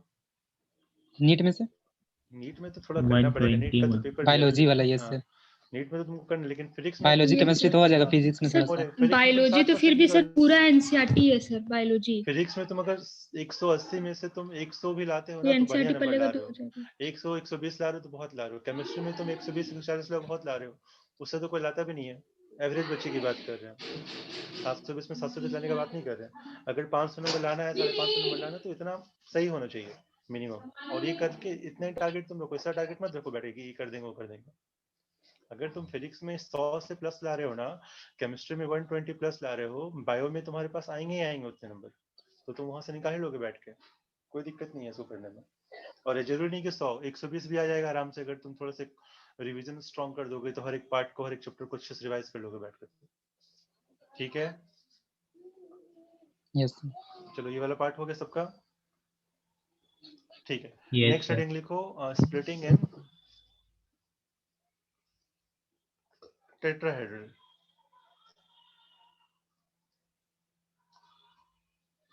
पढ़ाई से ज्यादा पता है क्या, टेक्निक पता होना चाहिए। पढ़ तो सब रहा है, पढ़ाई तो सब जगह हो रहा है, लेकिन टेक्निक जरूरी है कि हम कैसे पढ़ें, क्या पढ़ें, कितना पढ़ें, वो बहुत जरूरी है जानना। सर बायोलॉजी में क्लास मतलब सही से नहीं चल पा रहा है थोड़ा सा। क्यों नहीं चल पा रहा है बताओ। आई मीन सिलेबस नहीं उतना हो पा रहा है सर सिलेबस पढ़ना। देखो, हम बता रहे बायोलॉजी में तुम लोग इतना सिलेबस सिलेबस तो तुम लोग खुद से करो बेटा। देखो हम पढ़ा रहे हैं, कर सब रहे हैं मानते सर, हैं, यस सर। खुद से ज्यादा डिपेंड करो। मतलब ये मत सोचो कि सर कराएंगे, सर तो कराएंगे कराएंगे करा ही रहे हैं। यस थोड़ा सर। अपने ऊपर भी कौन, बायोलॉजी कोई कुछ कुछ पढ़ाने का चीज चैप्टर होता हम है लोग क्या? खुद कर रहे हैं। हम सही बताए तो बायोलॉजी यस सर, पढ़ाने कर का रहे हैं चीज है अपने ही से। नहीं, बायोलॉजी खुद से पढ़ने का चीज है। वो सब क्या पढ़ाएगा, मतलब तुमको हम इनऑर्गेनिक हम पढ़ाएंगे तो क्या पढ़ाएंगे, इनऑर्गेनिक में कंडीशन पढ़ाएंगे, डी ब्लॉक क्या पढ़ाएंगे, एस ब्लॉक क्या पढ़ाएंगे, हाइड्रोजन क्या पढ़ाएंगे तुमको बैठ के, ये तो खुद से पढ़ो बैठ के। और इनफैक्ट कोटा में ये सब चैप्टर पढ़ाते ही नहीं है, ये वहाँ पे तो पढ़ाया ही नहीं जाते सब चैप्टर को। यहाँ हाँ पे सर, जब से तुम पढ़ा देते यूट्यूब हैं कि में बैठ, भी सर। तो हाँ सर, कहीं नहीं यूट्यूब में पढ़ाया भी जाता वन शॉट बैठ के। करके हटा देता है। बस एक स्लाइड तुमको दिखा दे कि हाँ ये है, कर लो अपने बैठ के। वो भी क्या सर ठीक पढ़ेंगे से नहीं उसमें, बताता सर। ठीक से नहीं बता तो उसमें बताएंगे क्या, उसमें होते नहीं बताने लायक, क्योंकि तुम खुद से पढ़ोगे तो तुमको ज्यादा क्लैरिटी मिलेगा। जैसे देखो अभी ये जो हम बताएं ये चीज, ये सब जो तुमको बताया है, ये तुम अगर एनसीईआरटी पढ़ोगे ना, तुमको कुछ नहीं समझ में आएगा क्या होता है कैसे होता है। पढ़ के देखा होगा तुम लोगों ने, यस सर, ठीक है, कि देखिए ये सर, कुछ कैसे समझ होता ही नहीं है, आ रहा। कैसे क्या हो रहा है, क्या नहीं हो रहा है, इसमें अंडरस्टैंडिंग वाला पार्ट है। लेकिन S block, P block, D block पढ़ोगे ना तो उसमें अंडरस्टैंडिंग वाला पार्ट बहुत कम हो जाता है, ना के बराबर। सिर्फ वहां पे जो दे रखा उसको याद करने वाला पार्ट ही होता है। और थोड़ा बहुत अगर पीरियोडिक क्लासिफिकेशन सही है तो तुम अपने आप समझ लोगे बैठ के। हम पढ़ा तो देंगे ही, बट उसको तुम खुद से भी करो, डिपेंडेंट मत हो किसी पे कि हमको वो कराया जाएगा तो करेंगे। हम करा तो देंगे, लेकिन वही 1-2 दिन में, वो सब जगह ऐसे ही कराया जाता है। वो अभी से करना शुरू करो कि हाँ मेरा सही हो जाए, स्ट्रांग हो जाए वो वाला पार्ट। और जहाँ पे क्वेश्चन ज्यादा रहते हैं, जो इम्पोर्टेंट है, जो क्वेश्चंस बच्चे बोर्ड वाले नहीं कर पाएंगे, जो बोर्ड की तैयारी कर रहे हैं, वो सब तुम कर सकते हो। ये सब चैप्टर पढ़ के जो हम पढ़ रहे हैं कि हाँ ऐसे क्वेश्चन अगर आए तो कैसे करना है। ठीक है। सर हाँ एचडी ब्लॉक और हाइड्रोजन का ना बस एक क्लास में बस क्वेश्चन आप हम दीजिएगा, करा हम लोग देंगे। सॉल्व एग्जाम से करेंगे। पहले, एग्जाम से पहले हम सब कराएंगे, ऐसा नहीं हम छोड़ेंगे। सब चैप्टर पे हम टच करेंगे, एक शॉर्ट नोट्स दे देंगे तुमको, सबका हम सब कुछ प्रोवाइड करेंगे, टेंशन मत लो। केमिस्ट्री में तुमको A to Z चीजें मिल जाएगी। मेरे पास एक पूरा नोट्स है, मतलब वो नोट्स ऐसा है ना कि उसी से क्वेश्चन बहुत लड़ जाएगा तुम्हारे बैठे बैठे, अगर तुमको हम दे देंगे तो। लेकिन हम अभी नहीं देंगे, हम तुमको लास्ट में देंगे, एग्जाम से थोड़े दिन पहले, फरवरी में हम स्टार्टिंग में दे देंगे, तुम बस उसको रिवाइज कर लेना। तो उससे तुम्हारे कितने क्वेश्चन लड़ेंगे बैठे बैठे कि हाँ वही आगे बैठ के। तो वो चीज हम करेंगे, लेकिन तुम पहले भी नोट्स पर रिलाई करो, तुरंत डायरेक्टली उसमें मत जाओ बैठ के, खुद से नोट्स बनाओ। क्योंकि जब तुम खुद से नोट्स बनाओगे ना, तो हो सकता है कि जो वहाँ पे हम दे रहे हैं उससे ज्यादा तुम बना लो बैठ के, तुम कुछ नया चीज सीखो वहाँ बैठ के। ठीक है, इसलिए हम नहीं दे सर रहे वो मेरा चीज। में तो आप जो बोलते हो सब भी लिखा है। यस सर, क्योंकि कुछ कुछ हाँ पॉइंट होगा सर जो जो कि आप छाड़ दिए होंगे, लेकिन हम लोग मतलब अपने समझ के अपने से बनाते हैं। लिखोगे पढ़ोगे तो तुमको और ज्यादा समझ में आएगा। लेकिन अगर तुमको हम दे देंगे शॉर्ट नोट्स तो तुम सिर्फ वही पढ़ोगे, तो तुम्हारा कन्फाइंड हो गया। Yes sir. तो बेटर है कि तुम खुद से नोट्स बनाओ। एनसीईआरटी है ना, एनसीईआरटी से बाहर नहीं आने वाला, सबको पता है ये चीज। तो एनसीईआरटी को हम फॉलो करेंगे, हम किसी और को क्यों फॉलो करें। एनसीईआरटी हमको पता है कि वही मेरा सब कुछ है, माई बाप है, तो हम उसको अच्छे से पढ़ ले बैठ के कि हाँ भाई इसका सब चीज पता है हमको, इनऑर्गेनिक में क्या नहीं। उसके बाद शॉर्ट नोट्स तो है ही जिंदाबाद, वो तो कभी भी उठा के पढ़ सकते हो तुम बैठे, किसी का मेरा है सर क्या किस। हाँ तीनों बोलो। सर, मतलब फिजिकल इनऑर्गेनिक तो आएगा हाँ उससे, तीनों तीनों ऑर्गेनिक भी तीनों उसी से तीनों आएगा, फिजिकल भी ऐसा। उससे आता है। फिजिकल में फॉर्मूले, बस फॉर्मूले तुमको याद रखने सारे के सारे, कि क्या फॉर्मूला है, हाँ। कैसा फॉर्मूला है, क्या नहीं होता है। करवा देंगे। वैसे तो अभी कर ही रहे हो तुम बैठ के, उसको रिवाइज करो, प्रीवियस ईयर क्वेश्चंस करते रहो, रिवीजन चलते रहना चाहिए। और फॉर्मूला सबको मुंह में याद होना चाहिए। अगर फॉर्मूला याद है तो तुम 50% आगे हो बाकियों से, क्योंकि आधे लोगों को तो फॉर्मूला याद नहीं होता है। और तुमको बता रहे हैं ना, मतलब बता चुके, वैसे बहुत पहले ही बोल चुके, इससे ज्यादा वेस्ट नहीं करेंगे, आगे पढ़ते चलो। ठीक है, देखो इधर। तो अगर हमारे पास टर्टल कॉम्प्लेक्स, वो देख लो, टर्टल में कितने होते हैं हमारे पास। मेटल एक होगा, लिगेंड 4 होंगे। ठीक है, तो 4 लिगेंड हमारे पास अगर है, तो तुमको पहले देखना है कि इसका स्ट्रक्चर कैसा होता है। देखा है अगर तुमने टेट्राहेड्रल, कैसा होता है स्ट्रक्चर, ऐसा एक, ऐसे एक अंदर बाहर जाता है ना। अगर मान लो ये मेरा एक्सिस है, तो ये इधर होगा, एक उधर होगा, एक इधर होगा, मतलब कोई एक्सिस पे नहीं। इसको अगर तुमको थोड़ा सा और समझना है डिटेल में, तो ऐसे समझ लो। मान लो कि ये मेरा क्यूब है, रुक जाओ, मान लो ये रूम है, क्यूब है। तो अगर हम बोलते हैं कि मेरा टेट्राहेड्रल कॉम्प्लेक्स बनाना है हमको, तो कुछ वो ऐसे बनता है। ये अगर ये गया एक लिगेंड, तो एक जाएगा ऐसे, एक जाएगा ऐसे, और एक जाएगा ऐसे। मतलब समझो क्या, ये पॉइंट, ये मान लो बीच में मेरा मेटल है ना। तो एक जा रहा है ऐसे ऊपर की तरफ, एक जा रहा है उसके ऊपर, यहाँ पे जा रहा है, एक इसके पास जा रहा है, और एक यहाँ पे जा रहा है। या फिर इसको नहीं समझ तो ऐसे समझ, ऐसे जा रहा है, इसको भूल जाओ, भुला दे, समझो। देख पा रहे हो, थोड़ा सा आइडिया लग रहा है क्या बोल रहे हैं हम। इधर देखो ध्यान सॉलिड से। स्टेट पढ़ रहे हैं ऐसा सॉलिड लग रहा स्टेट में थोड़ा सा टेट्राहेड्रल कॉम्प्लेक्स का तुमको हम ज्योमेट्री बता रहे हैं, कैसा होता है टेट्राहेड्रल स्ट्रक्चर। अगर मान लो कि ये क्यूब है तुम्हारा, इसको तुम और समझ लो अच्छे से। अगर मान लो कि तुम्हारा ये है एक्स एक्सिस, अगर ये है वाई एक्सिस, और ये है जेड एक्सिस। ठीक है, तो तुम देखो ध्यान से कि कोई भी लिगेंड एक्स वाई जेड मिलाई कर रहा है क्या, एग्जैक्ट है।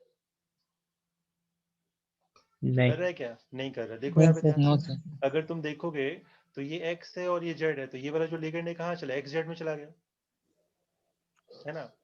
अगर ये ऊपर वाला जा रहा है किधर, ऊपर वाई है, इधर एक्स है, तो किस में जा रहा है, एक्स वाई में चला जा रहा है। और ये किधर जा हाँ रहा है, सर, जेड में और जेड वाई में, वाई एक्स। जेड जेड में। वाई में जा रहा है। तो क्या दिख रहा है कि जितने भी लिगेंड्स हैं, जितने भी लिगेंड्स टेट्राहेड्रल कॉम्प्लेक्स में आते हैं, कोई एक्सियल लाइन नहीं कर रहा है, जिस जो पहले वाले केस में था, सब बीच बीच में जा रहे हैं, है ना। हाँ सर।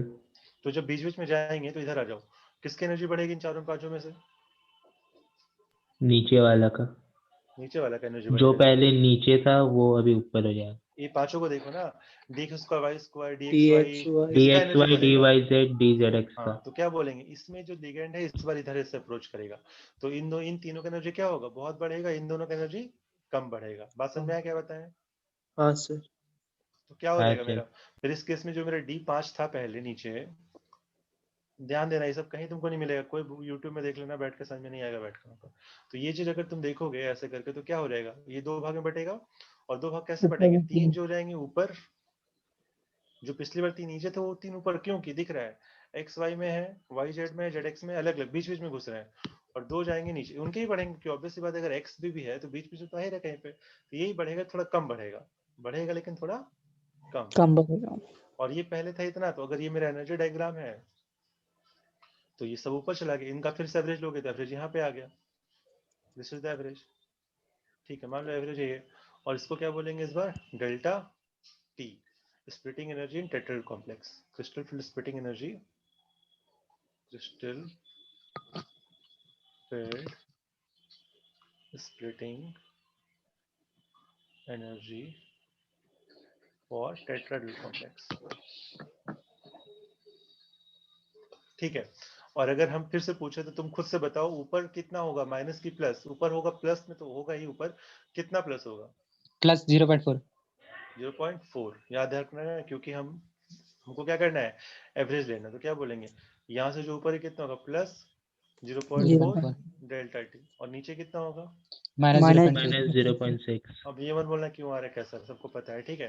तो ये यस हमारा ये सर। एनर्जी हो गया, अब यहाँ से सी एफ एस एनर्जी कितना निकाल देंगे, सी एफ एस अगर बोलना है तो क्या बोलेंगे, this is nothing but number of electrons इन, ये नीचे वाला ईजी है, ऊपर वाला क्या है, T2G है, T2G तो ईजी में कितना है, 2 है, और -6, तो क्या बोले, number of electrons in easy, into 0.6 minus 0.6 ठीक है, into -0.6 plus number of electrons in T2G into into 0.4 plus 0.4, और ब्रैकेट del में T। बड़ा सा डेल्टा टी,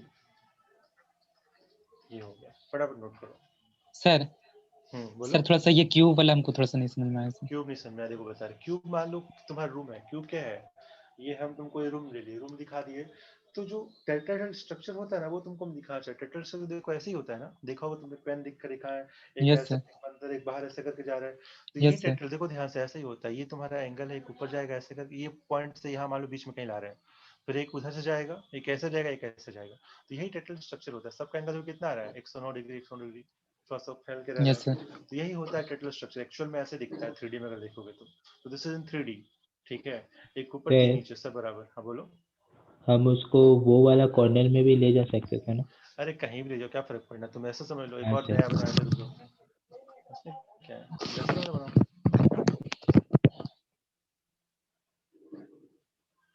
जैसा बना सकते हो, तुम्हारे ऊपर है यार। ट्राइपॉड स्टैंड है, क्या स्टैंड बोलते हैं ना बस। हाँ वही कह लो, और क्या, अब देखो तुमको तीन पकड़ना है कोना, तो कोई तीन कोना पकड़ लो, ये कोना पकड़ लिए, ये कोना पकड़ लिए, ये कोना पकड़ लिया, और एक इसको रख लो, तो ऐसा कर लो, ऐसा करके देखो, इसको अलग कलर से दिखा रहा है, वैसे दिखता ज्यादा अच्छा ये समझ में ही अच्छे से आता है जो हम बनाए थे पहले, ये मान लो ऐसे है, एक ऐसे चला गया, एक ऐसे चला गया, एक ऐसे चला गया, तो वो दिख रहा है, देखो जैसा ही बना लो, चाहे तुम इसको ऐसे कर लो, ऐसे देखो ये ज्यादा समझ में आएगा, इसको देखो, एक ऊपर ले जाओ, एक ऐसे ले गए, एक हाँ इधर ले सर गए, ये एक बोल इधर रहे ले थे, गए, यह समझ में आया यस अच्छे सर। से, यही वाला। हाँ हो गया, देखो समझ में आ रहा है कि नहीं आ रहा है, बीच में मेटल है, ये सब लिगेंड्स है, दिख रहा है, हाँ सर। हाँ, तो यही लिगेंड, अब देखो ये अगर मेरा एक्स एक्सिस है, ये अगर वाई एक्सिस है, और ये जेड एक्सिस है, तो कोई देखो एक्स वाई जेड में एग्जैक्टली लाई कर रहा है, नो सर। नहीं, सब बीच बीच में लाई कर रहा है, ये किधर आ गया, ये देखोगे तो चल जाएगा किधर तुम्हारा वाई एक्सिस में, ये इधर से निकलेगा, ये जाएगा तुम्हारा एक्स और जेड में, ये जाएगा तुम्हारा वाई और जेड, वाई और वाई जेड एक्स में, एक्स। उधर जा रहा है वाई और एक्स में, तो वैसे तुम निकाल सकते हो कौन कहाँ जा रहा है, तो क्या बोलेंगे, सब बीच बीच वाले में लाई कर रहा है, कोई स्ट्रेट मतलब एग्जैक्ट एक्स वाई जेड में लाई नहीं कर रहे, तो यही हमको निकालना था, ये सीखना था, तो यहाँ पे क्या हो गया, तीन जो थे orbitals x Y d x Y D Y Z D Z x, उनकी एनर्जी बढ़ गई, उनको बढ़ा दिए, ये सब क्या है, d x Y D Y Z D Z x, और ये सब क्या है, d x square minus Y square D Z square, फटाफट बोलो, नोट करो फिर से।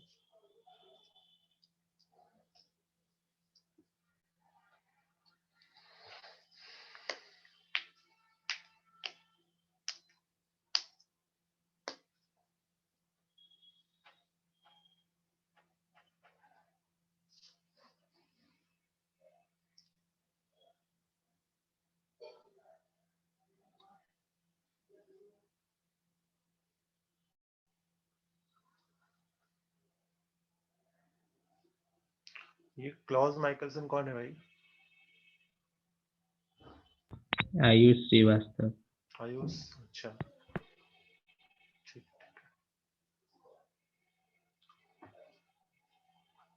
नाम आवाज से तो पहचान ही रहे, लेकिन लग रहा है बीच में हो।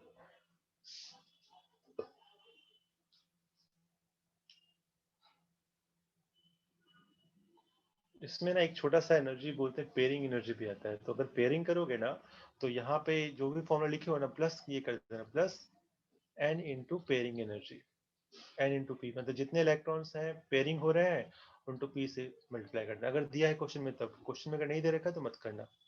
तो बहुत कम ही क्वेश्चन होते हैं जहाँ पेयरिंग एनर्जी दी रहती है, अगर दी रखी है तो ऐसे कर देना, ऐड कर देना। पेयरिंग पता है क्या होता है? अगर 2 इलेक्ट्रॉन पेयर किए तो इंटू 2 कर देना, 2 इंटू पी। एक क्वेश्चन करा देंगे और क्लियर हो जाएगा। अब यहाँ भी सेम कॉन्सेप्ट, यहाँ भी ऐसा नहीं कि उल्टा कॉन्सेप्ट, यहाँ भी वही कॉन्सेप्ट होगा। अगर स्ट्रॉन्ग फील्ड लिगेंड है तो उसका गैप ज्यादा होगा और क्रॉस करना दिक्कत होगा। अगर वीक फील्ड लिगेंड है, गैप कम होगा, क्रॉस कर जाएंगे। सेम तरह से इसका भी तुमको निकालना है हाइब्रिडाइजेशन और उसका एनर्जी, ठीक है।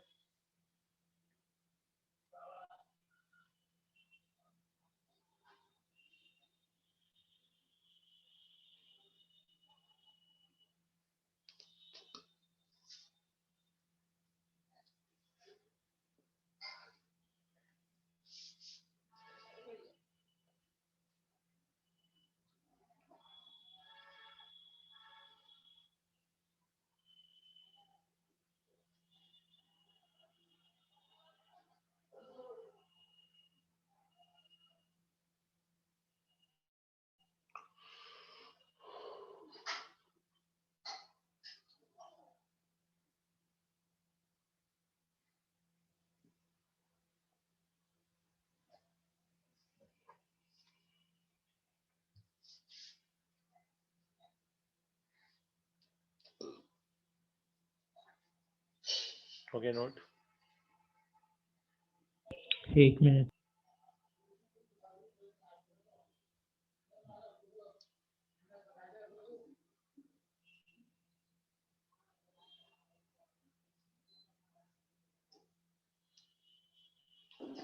सर बोलो, सुन रहे हैं। सर एनपी वाला क्या बोल रहे थे? एनपी बताया था कि अगर पेयरिंग होता है, बता देंगे, छोड़ो ना उसको, रहने दो। जैसे मान लो कि अगर तुम्हारे पास इलेक्ट्रॉन फिल हो गया नोट यहाँ तक। हाँ हाँ सर। हाँ, ठीक है। जैसे मान लो अगर इलेक्ट्रॉन तुम भर रहे हो, मान लो तुम्हारे पास 4 इलेक्ट्रॉन है, 1 2। अब तीसरा इलेक्ट्रॉन को तुमको देखना है कि ऊपर जाएगा नीचे जाएगा। तो ये नीचे कब जाएगा? जब हमारा ये बड़ा हो, तो क्रॉस करने में दिक्कत हो, स्ट्रॉन्ग फील्ड लेकर में, तो तुम पेयरिंग कर दोगे।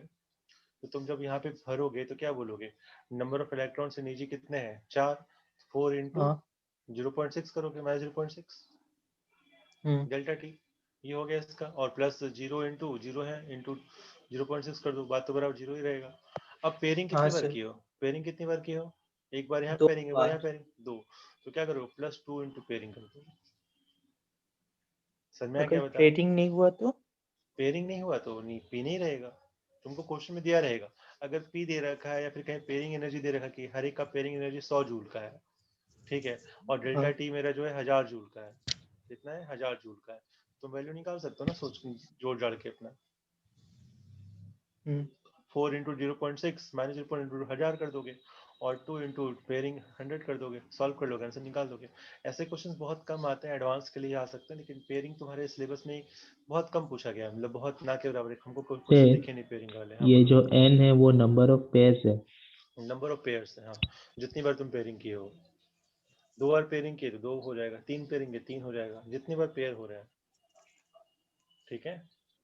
ठीक है। तो हाँ सर। जहाँ भी फॉर्मूला लिखा है वहाँ पे एनपी लिख देना। एनपी क्या है? Pairing energy. कहीं पी स्टार लिखा रहता है, कहीं पी लिखा रहता है, बस बराबर ही रहता है। तो ये हमारे हो गए डेल्टा और डेल्टा टी। नेक्स्ट हेडिंग लिखो। अब लिखो यहाँ पे ऐसा, relation between delta T and delta O. इन दोनों में क्या रिलेशन है?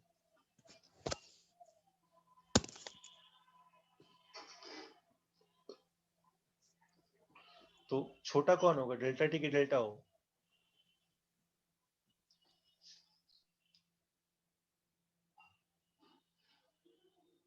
ये नहीं पता है तो देख लेंगे। इसके वैसे तुमको फॉर्मूला याद रखना, डेल्टा टी जो होता है वो होता है 4/9 टाइम्स डेल्टा ओ। कहाँ से आता है वो समझ लो, नोट कर लो, बता रहे हैं, यहाँ देख लो। ये देखो लिखा है तो क्रिस्टल प्लेट, इसका देखो यहाँ फॉर्मूला भी दे रखा है और ये भी दे रखा है। फॉर्मूला हमने लिख रखा ऑलरेडी, चाहो तो एक अच्छे से लिख। हाँ बोलो। डेल्टा टी छोटा होगा ना, हाँ छोटा ही होता है, लेकिन वो फॉर्मूला देखो क्योंकि कैसा है। 4 ही लिगेंड है वहाँ इलेक्ट्रॉन्स पे, कम होगा। 4 लिगेंड भी हैं। हाँ 4 लिगेंड कम रिपल्सन करेंगे, हाँ 5-6 सर, लिगेंड ज़्यादा रिपल्सन करेंगे। इस बता दे हाँ क्यों सर। होता है। तो एक ये लिख लो फॉर्मूला, CFSE का -0.4 into T2G plus 0.6 into number of electrons in energy delta plus n delta v. दिख रहा है एनपी क्या है ये, प्लस एनपी मतलब number of electron pairing into energy. Pairing energy, ऐसा। ये फॉर्मूला लिख लो ऑक्टेटल के लिए, और उसी का उल्टा हो जाएगा टेट्राटल के लिए।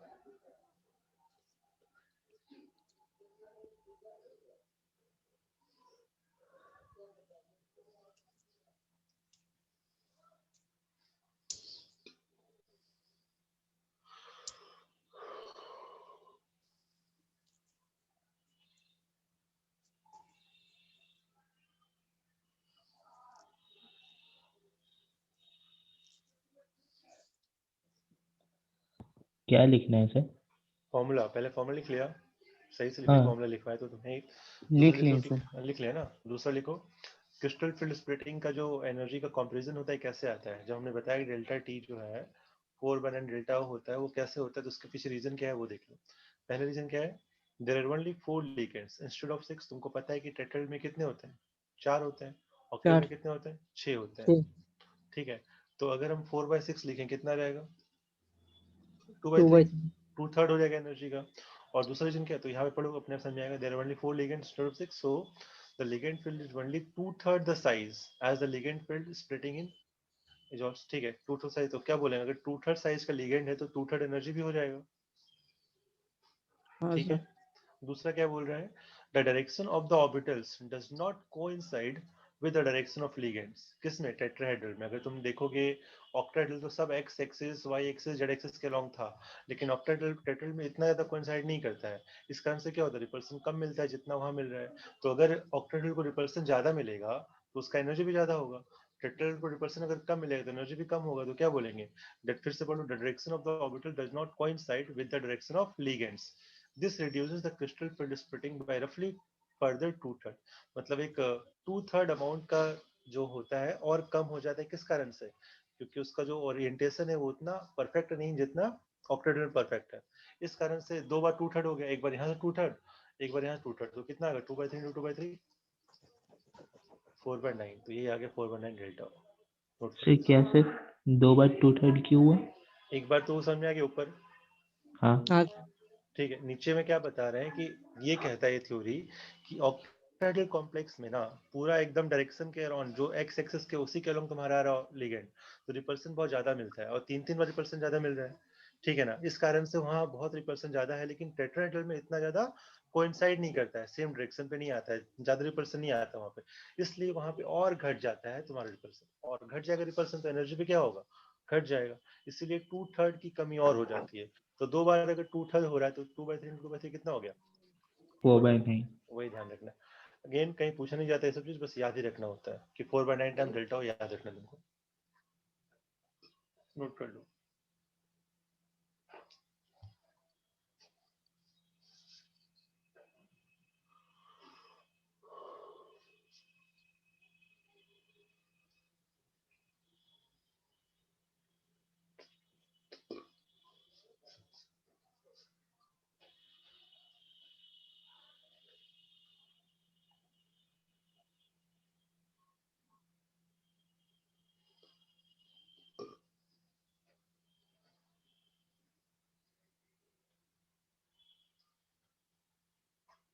हो गया, नहीं सर। तो इसको पूरा नोट कर लो, नोट करो।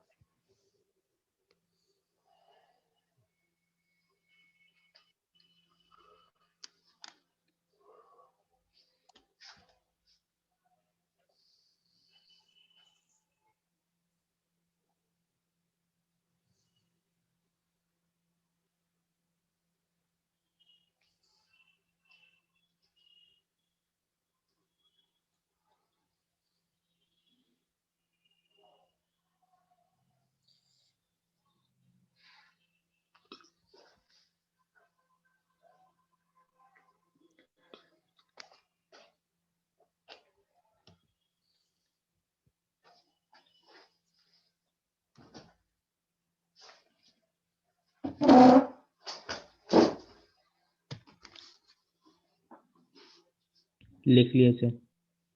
समझ में आ गया यहाँ तक? हाँ सर। ठीक है, तो सिलेबस में ध्यान रखना हमारे ऑक्टाहेड्रल और टेट्राहेड्रल है, स्क्वायर प्लेनर कॉम्प्लेक्स में नहीं होता है। क्वेश्चंस कहीं तुम्हारे नहीं मिलेंगे स्क्वायर प्लेनर में क्या आएगा कैसे आएगा, हमें दो ही देखना है। और ये भी ध्यान रखना है कि अगर sp3d2 है या फिर d2sp3 दोनों में क्या होगा? ऑक्टाहेड्रल। ऑक्टाहेड्रल। लेकिन अगर sp3 है तो क्या होगा? टेट्राहेड्रल और और dsp2 है तो स्क्वायर प्लेनर होगा। Square planar. तो ध्यान रखना कि इस जब ऐसे कॉम्प्लेक्स हो तो एक बार निकाल के देख लेना क्या आ रहा है कैसा आ रहा है। sp3 है तभी टेट्राहेड्रल और तभी तुमको ऐसा करना है, ठीक है। और उसमें कॉन्फ़िगरेशन तुम निकालोगे, t2g होगा कितना, eg हो कितना, सब निकाल लेना बैठ के। eg नीचे होता है, t2g ऊपर होता है, किसमें? टेट्राहेड्रल में। ये सब याद रखना है तुम लोगों को, कैसे करें क्या करें। क्वेश्चंस देख लेंगे थोड़ा सा कैसे आते हैं तो और क्लियर हो जाएगा बैठ के। अब हम लोग को सर एक और चीज, हाँ बोलो। अभी तो हाइब्रिडाइजेशन हम लोग क्रिस्टल फील्ड थ्योरी से भी निकाल सकते हैं। निकालेंगे ना, वही तो बता रहे हैं। क्वेश्चन हमारे पास रहेंगे कि फाइंड आउट द हाइब्रिडाइजेशन, तो क्या बोलोगे? देखना है ऑप्शन, ऑप्शन में क्या दे रखा है। तो अगर ऑप्शन T2GG बोल दिया तो क्या समझोगे? हमको किसका निकालना है? CFS क्रिस्टल फील्ड का निकालना है। लेकिन अगर sp3d2 दे रखा है तो मतलब कौन सा? VBT का VBT। निकालना है। ध्यान रखना, ठीक है। और यहाँ पे भी हाँ मैग्नेटिक सर। मोमेंट निकाले लोगे। मैग्नेटिक मोमेंट क्या होता है? √10⁻²। ठीक है, तो ये वाला कब आएगा? अब तुमको क्रिस्टल फील्ड के लिए निकालना है कि T2G में कितना है, EG में कितना है, उसमें कितने पेयर है कितने पेयर नहीं है, उसके अकॉर्डिंग तुमको निकालना है अगर CFSE में पूछा गया है तो। ठीक है, हाँ सर। ध्यान यस सर। रखना है। तो यहाँ पे ये सब चीज क्लियर हो गया। अब हम लोग पढ़ेंगे नेक्स्ट। मैग्नेटिक मोमेंट वगैरह वही होता है, कुछ अलग नहीं है। जो तुम देख रहे हो वही निकालना है, कुछ नया नहीं करेंगे इसमें। कलर लिख लो, कलर समझा देते हैं कैसे आता है क्या आता है। लिखो next studying colour, colour of complex compounds.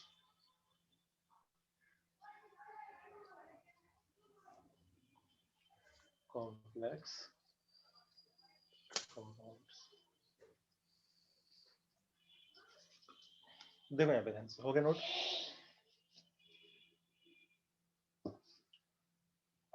हाँ सर। तो क्या करना है, मान लो कि तुम्हारे पास कोई कॉम्प्लेक्स दे रखा ऑक्टाहेड्रल कि वही ले लो K4FeCl6 ले लो। बना तो क्या आएगा? इसका कॉन्फ़िगरेशन निकालो, इसका पहले कॉन्फ़िगरेशन T2G निकालो कितना क्या आएगा। CFT sir. CFT से निकालेंगे ना अभी, CFT पढ़ रहे हैं, करो 2 minute.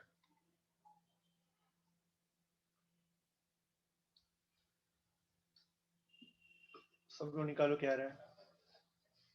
Week field ligand, strong field ligand. Weak field निकल गया। पे जाओ, क्या आया? T2G3 EG3।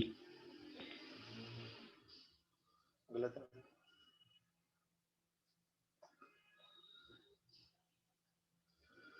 T2G4 Ag2। T2G4 EG2। अब सही है। ऑक्टाहेड्रल कॉम्प्लेक्स है, ठीक है। ऑक्टाहेड्रल में कैसा होता है स्प्लिटिंग, देखा है तुम लोगों ने? नीचे कौन होता है बोलो? इजी। T2G। EG होता है नीचे। T2G sir, T2G। ध्यान रखो है ना, गलती मत करो। अच्छा सर एक यहाँ से डाउट है। बोलो। सर 3 हम लोग यहाँ पे भर दिए। हाँ रुको ना, करवा रहे सबको करने दो बैठ के, समझ आएगा डाउट। तो देखो यहाँ पे कितने डी में, अगर तुम Fe+2 स्टेट में क्या हो जाएगा +2 स्टेट में, तो 4s036 है ना। हाँ सर। डी में 6 इलेक्ट्रॉन है, अब कैसे 6 भरोगे? 6 इलेक्ट्रॉन को फिल करने कैसे फिल करोगे? 1 दो 2 3। तीन। अब देखो स्ट्रॉन्ग फील्ड है कि वीक फील्ड है बताओ? फील्ड। Weak field. तो क्या वीक फील्ड क्रॉस सर। करना आसान है कि डिफिकल्ट है? डिफिकल्ट, आसान है सर। तो बेटा आसान है। ध्यान से रटो मत कोई चीज। अगर वीक आसान है। फील्ड है तो ये वाला बहुत कम दूरी है, और दूरी अगर कम है यस तो सर। क्रॉस कर जाएंगे। तो क्या हो जाएगा? 4 5 5 तक पहुंच गए। अब क्या ऑप्शन है क्या कुछ? अब कहीं और जा सकते हैं क्या? अब तो पेयरिंग कर नहीं है, तो पेयरिंग कहाँ से करते हैं? नीचे से करेंगे ऊपर से करेंगे? नीचे से। नीचे से सर। नीचे से, क्योंकि वहां से स्टार्टिंग से पेयरिंग करना होता है, सबको पता है। तो ये हमारा ये हो गया। तो क्या है, T2G ऐसा है, EG ऐसा है। क्या रहेगा मेरा configuration? T2G T2G4 Ag2। EG2। ये कॉन्फ़िगरेशन आ गया सबको। देखो समझ में आ रहा है कि नहीं आ रहा है यहाँ तक पहले? हाँ सर। ठीक है, अब देखो क्या होता है। कलर का जो फंडा है वो समझो। कलर जो तुम देखते हो, हमने तुमको बताया या फिर तुम लोगों को बेसिक चीज पता है कि अगर मेरा शर्ट ब्लू दिख रहा है, ब्लू क्यों दिख रहा है?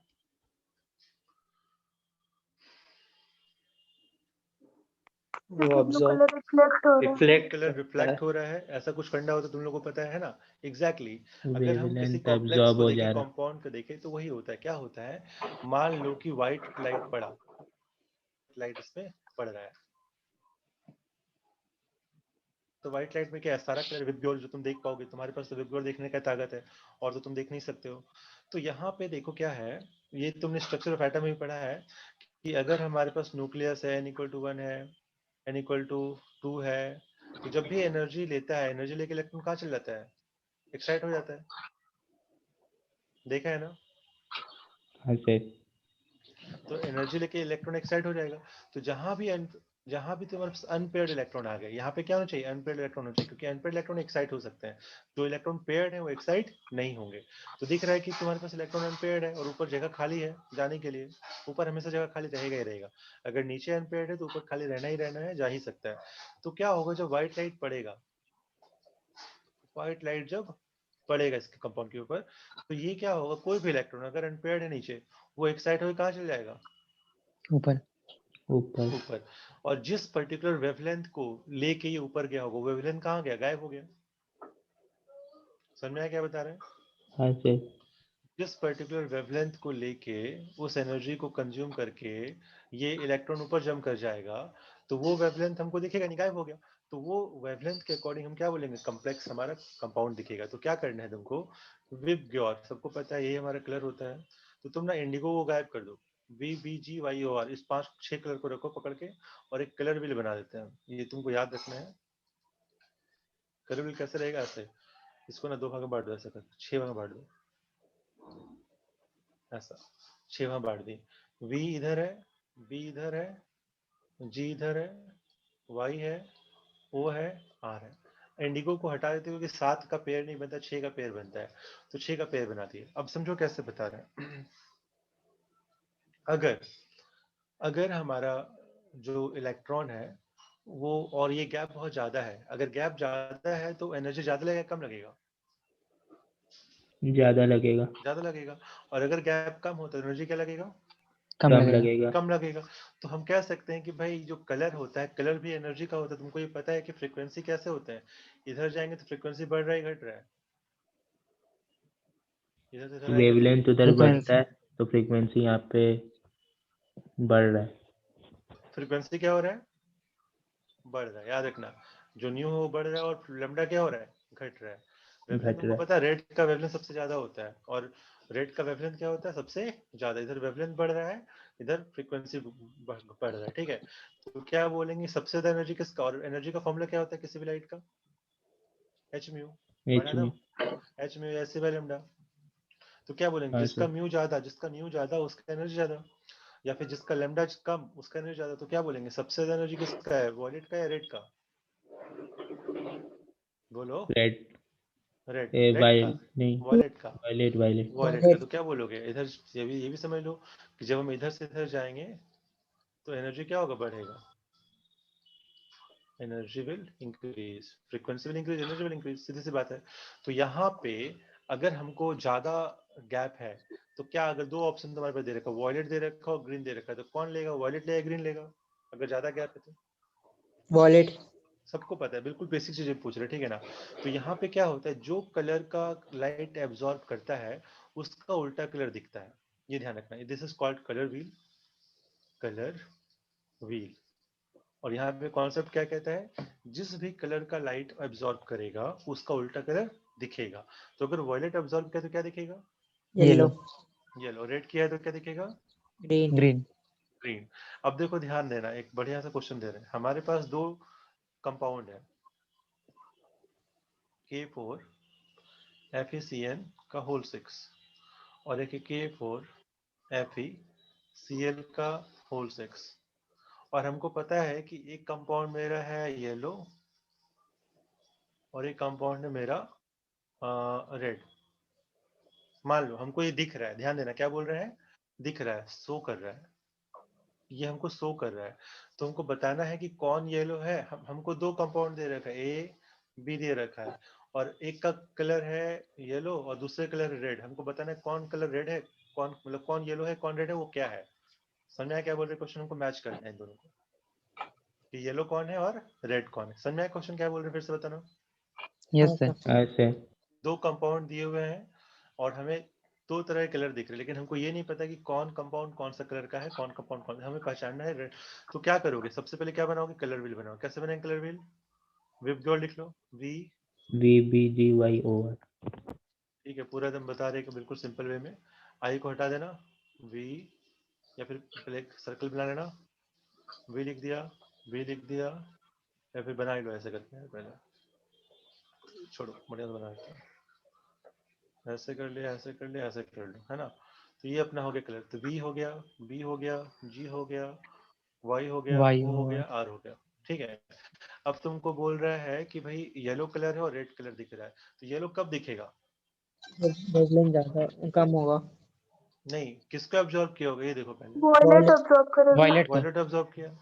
तो जब शो कर रहा है तो एब्जॉर्ब कौन किया होगा? यहाँ लिख लो पहले। एब्जॉर्ब कौन किया येलो के लिए? वॉयलेट। वॉयलेट। वायलेट। बोलो हाँ या ना? यस हाँ। हाँ। सर। और अगर रेड दिख रहा है तो कौन एब्जॉर्ब किया? ग्रीन। ग्रीन। ग्रीन। हाँ या ना? Yes sir. ठीक है। अब अगर वॉयलेट एब्जॉर्ब कर रहा है और ग्रीन एब्जॉर्ब कर रहा है, तो वॉयलेट एब्जॉर्ब कौन करेगा? जिसका ज्यादा गैप है या जिसका कम गैप है? ज्यादा एनर्जी ज्यादा। किसका है इन दोनों में से? वॉयलेट का। वायलेट का। वॉयलेट का एनर्जी ज्यादा है, सबको पता है। एनर्जी देखेंगे तो वॉयलेट का क्या है? ज्यादा है।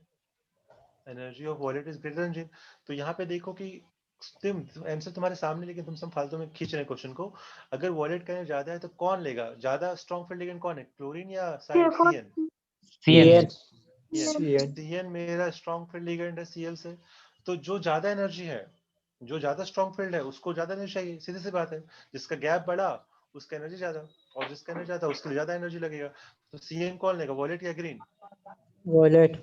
वायलेट लेगा सर। सीएन कौन लेगा? वॉलेट। और वॉयलेट। सीएल कौन लेगा?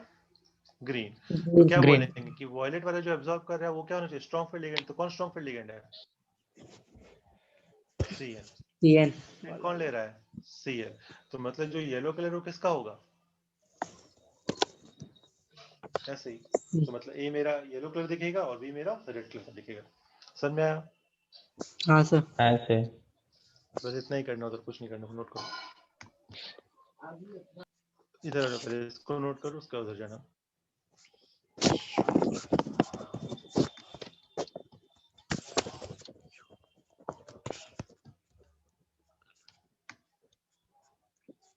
सर, अगर ऐसा कोई क्वेश्चन दे दिया जिसके लिगेंड्स के बारे में हम लोग को पता नहीं है, बस कलर दे दिया, लिगेंड्स, हाँ। तो हम लोग निकाल सकते हैं वैसे करके, देखो, जो बिना अभी लिगेंड से मेथड। कलर तुम डिसाइड नहीं कर। तुम्हारे पास जो भी क्वेश्चंस आएंगे ना, जो भी क्वेश्चंस आएंगे, तुम्हारे पास लिगेंड का इन्फॉर्मेशन दिया रहेगा। तुमको बताना होगा कि कौन सा कलर एब्जॉर्ब किया है या कौन सा कलर दिख रहा है। तो तुमको कंपेयर करना होगा। क्वेश्चन करवा देंगे, अभी प्रीवियस ईयर में आया हुआ भी है, देख लेंगे थोड़ी देर में। पहले देख लो, समझ लो कैसा आ रहा है क्या। लेकिन कंपल्सरी कंडीशन क्या चाहिए? एक कंडीशन चाहिए जो कि कलर के लिए क्या होना चाहिए, कि हमारे पास कम से कम अनपेयर्ड इलेक्ट्रॉन। एक इलेक्ट्रॉन अनपेयर्ड होना ही चाहिए। एटलीस्ट एक इलेक्ट्रॉन अनपेयर्ड होगा तभी ये एक्साइट करेगा। लेकिन सारे पेयर्ड है तो क्या होगा? एक्साइट। नहीं। No sir. किस नो क्या हो जाएगा? कलरलेस। वाइट लाइट होगा सर। व्हाइट नहीं, कलरलेस। कलर्स व्हाइट मतलब क्या था? कलर्स कुछ लिया ही नहीं, कोई कंपाउंड नहीं, कलरलेस ऐसे बोलते हैं उसको।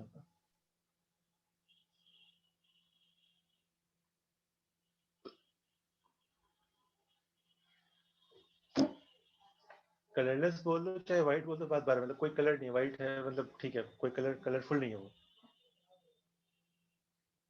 सर, हम्म, अगर T2G पूरा पेड है हम्म। और EG खाली है तो होगा। पूरा पेयर्ड है तो कैसे जाएगा? अनपेयर्ड चाहिए ना हमको।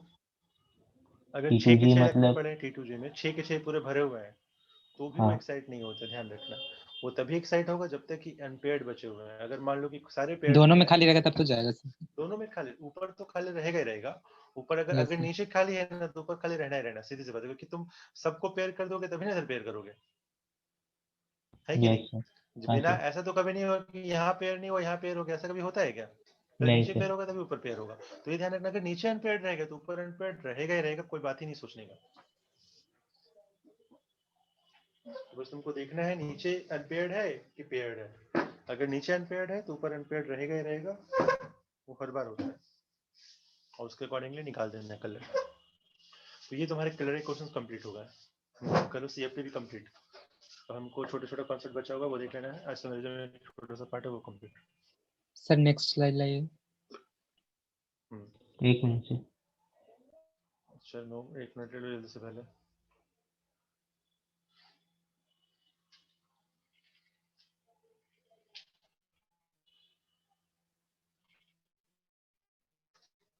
हो गया सर। हम्म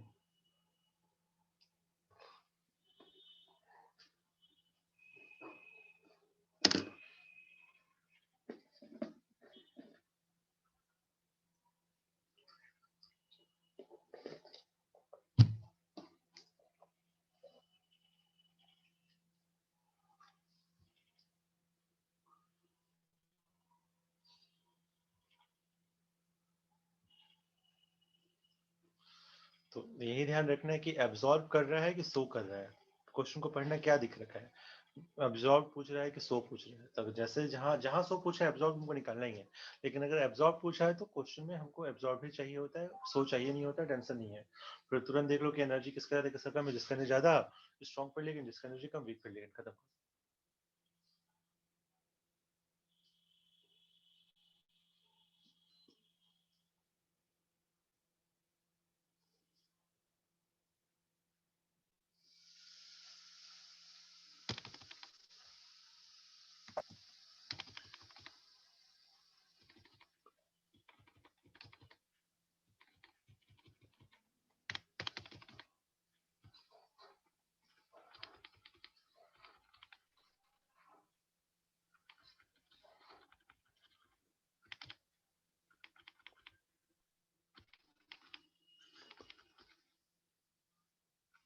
हो गया।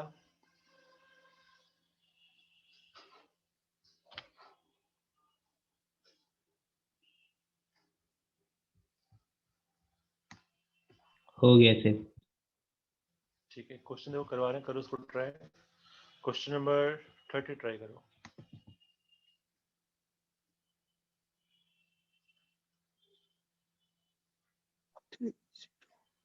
30।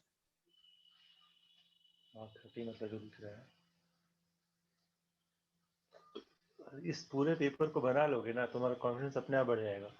आज जाके पूरा बनाना है तुम लोग को, ठीक है ना? लगभग तुमसे क्वेश्चन हो जाएंगे, जो नहीं होंगे छोड़ देना। 5 क्वेश्चन 6 क्वेश्चन तुमसे नहीं बनेगा, बाकी सब बन जाएगा।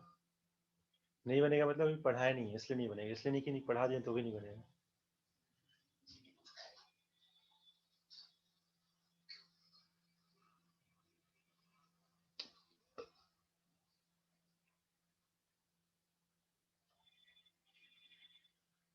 मॉड्यूल का क्वेश्चन ज्यादा अच्छा दिया हुआ सर, जल्दी नहीं बन रहा। देखो कभी कभी हाँ, ऐसा कुछ नहीं, कौन सा नहीं बना बताओ। देखो इन जनरल ना इसके मॉड्यूल काफी अच्छे हैं, इसके मॉड्यूल क्वेश्चन ना थोड़ा अच्छे अच्छे ऑथर से उठा के लाया गया है, सिंगेज का है, अच्छे अच्छे बुक्स उठा के लाया गया है, इसलिए थोड़ा सा डिफिकल्ट लेवल पे पढ़ते हैं। किसी किसी के आसान भी, किसी किसी चैप्टर पर डिपेंड करता है ऐसा। बट इन जनरल मॉड्यूल का क्वेश्चन काफी बढ़िया है प्रीवियस ईयर के रिस्पेक्ट में।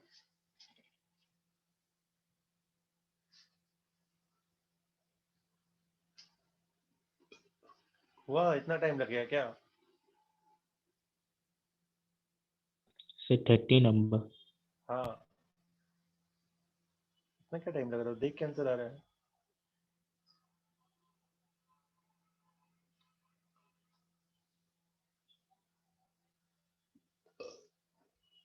Sir second. Red green yellow blue, red green yellow blue, बाकी लोग सब निकालो, सब लोग चुपचाप बैठे रहते हो भले। बोलो क्या आ रहा है, और सिर्फ ये बताओ क्या आ रहा है आंसर।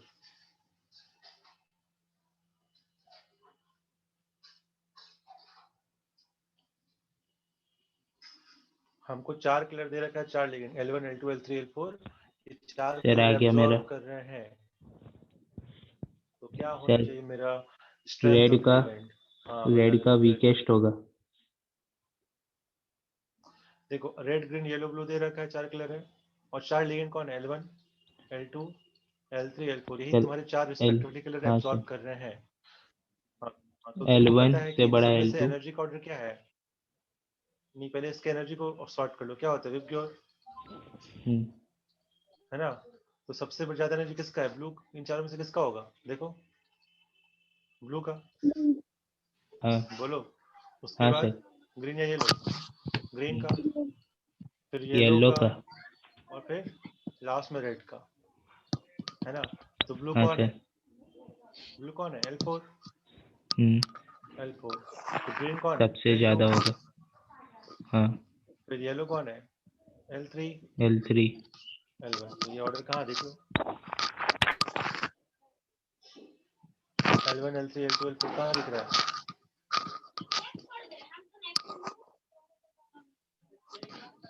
दिख रहा है सबको? हाँ सर। हाँ सर। हो जाएगा। हाँ सर। समझ में आया कैसे करना है, क्या करना है, क्या कर रहे हैं हम लोग?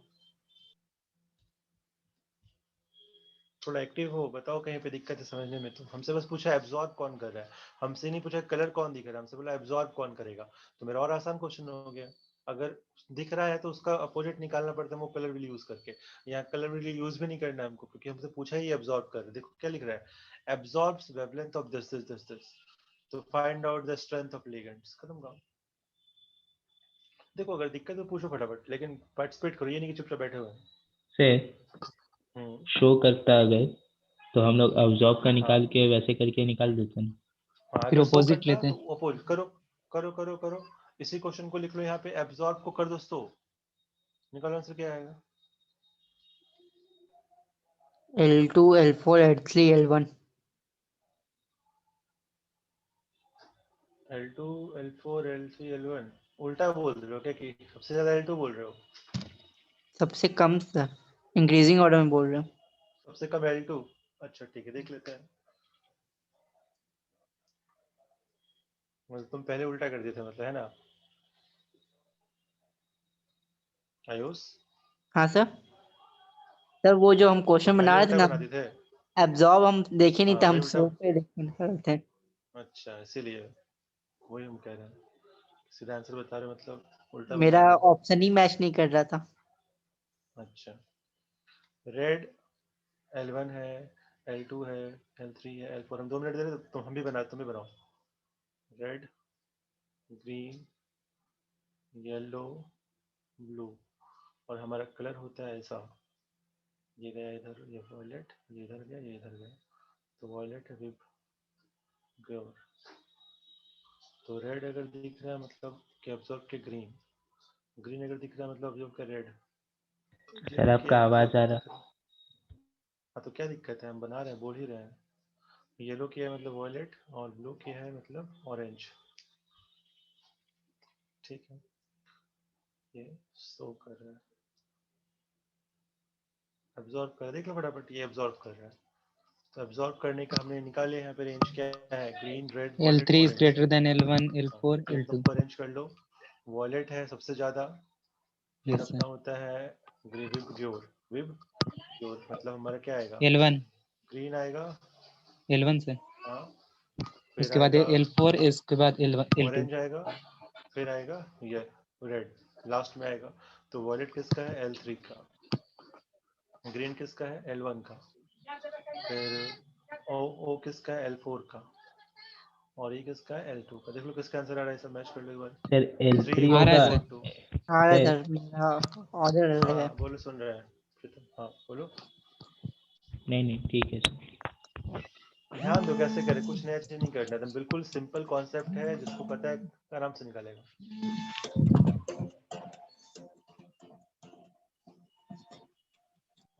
हो गया, देख लो अच्छे से समझ लो। L3 L1 L4 L2 आना चाहिए, आ रहा है ना सबका? हाँ सर। हाँ सर। आ रहा है सर। ठीक है, तो ऐसे क्वेश्चन रहेंगे तो ऐसे करने हैं, और वैसा दिया तो सिंपल वैसे कर देना बैठ के। अब देखो थोड़ा सा हम रिवाइज करवा दे, जितना हम पढ़ा है उससे तुम लोग को सारा क्वेश्चन बनना चाहिए। अभी ही देख लेते हैं कौन कौन सा बनेगा। फर्स्ट क्वेश्चन देखो, खाली पढ़ो। बनेगा, बताओ आंसर बनेगा तो बनेगा, क्या आंसर आएगा?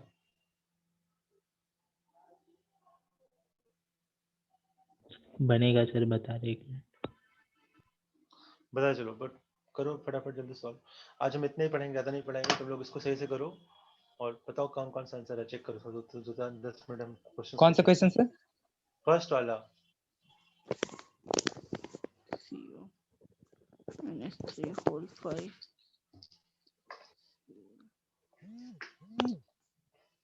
से 2 सेकंड ऑप्शन 3 से 3 NH3 हाँ इतना 3 टाइम होगा लग रहा है, सर। जल्दी करो सर फटाफट। 1 होगा सर। 1 होगा, ध्यान दो 3 थोड़ा होगा। सा। आयन भी पूछ रहा है, आयन कितने आयन आने चाहिए? आयन, अमोनिया आयन नहीं होता, अमोनिया न्यूट्रल है। अमोनिया बाहर है कि कुछ बिगाड़ कुछ नहीं कर पा रहा है, अमोनिया न्यूट्रल रहता है, ये ध्यान रखना। अब 2 है कि 3 वो देख लो। 1 मोल ऑफ 3 होगा सर, 3 3। होना चाहिए, बेस्ट ऑप्शन वही लग रहा है, 3 होना चाहिए। ये देखो क्या बोल रहा है, 1 mole of this react with 2 moles of एज, मतलब 2 मोल मतलब क्या है, इसके पास 2 एज निकाल रहा है, 2 सीएल लेगा। तो 2 मोल ऑफ एजीसीएल, तो 2 एजीसीएल कब आएगा? जब 2 सीएल बाहर हो। 2 सीएल बाहर है, यहाँ भी है, यहाँ भी है, यहाँ तो है नहीं, यहाँ तो है नहीं। अब इन दोनों में कौन ज्यादा बेस्ट लग रहा है? क्योंकि हमको अमोनिया तो रखना है। हमको क्या बोल रहा है, 1 मोल से 3 मोल निकल रहा है। 3 मोल कब निकलेगा? जब 2 सीएल निकल जाए, कॉम्प्लेक्स निकल जाए। 2 सीएल हो गया और एक कॉम्प्लेक्स है ना। हाँ sir. Yes sir, third year third. Third चलो अगला। ये वाला कर सकते हो? हाँ कर ही सकते हो, अमोनिया करो कंपाउंड। पढ़ो फटाफट।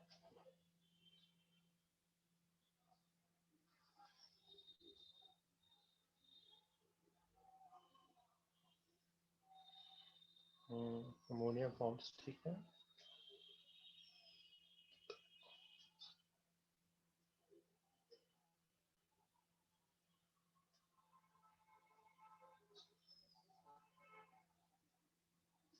In acidic solution, hydrogen product copper plus 2.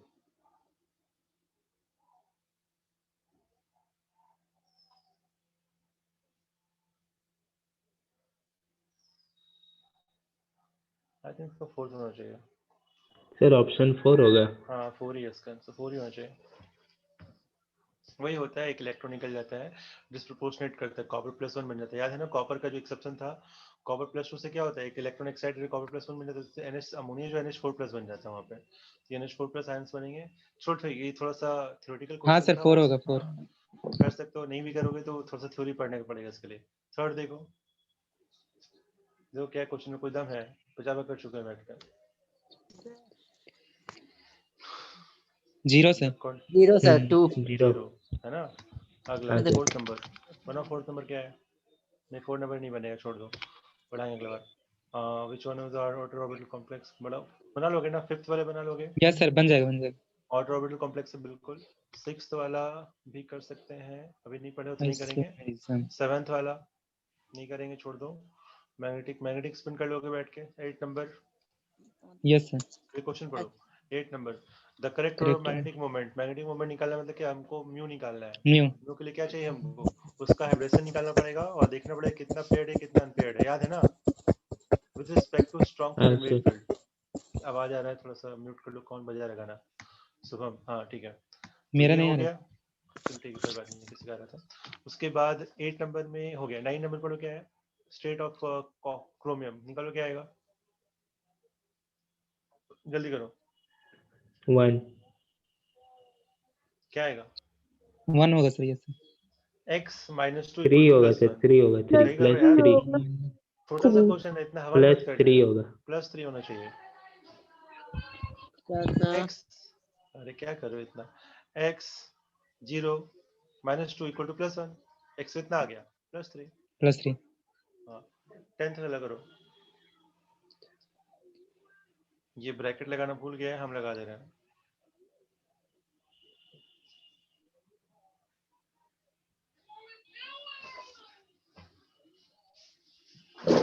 Second.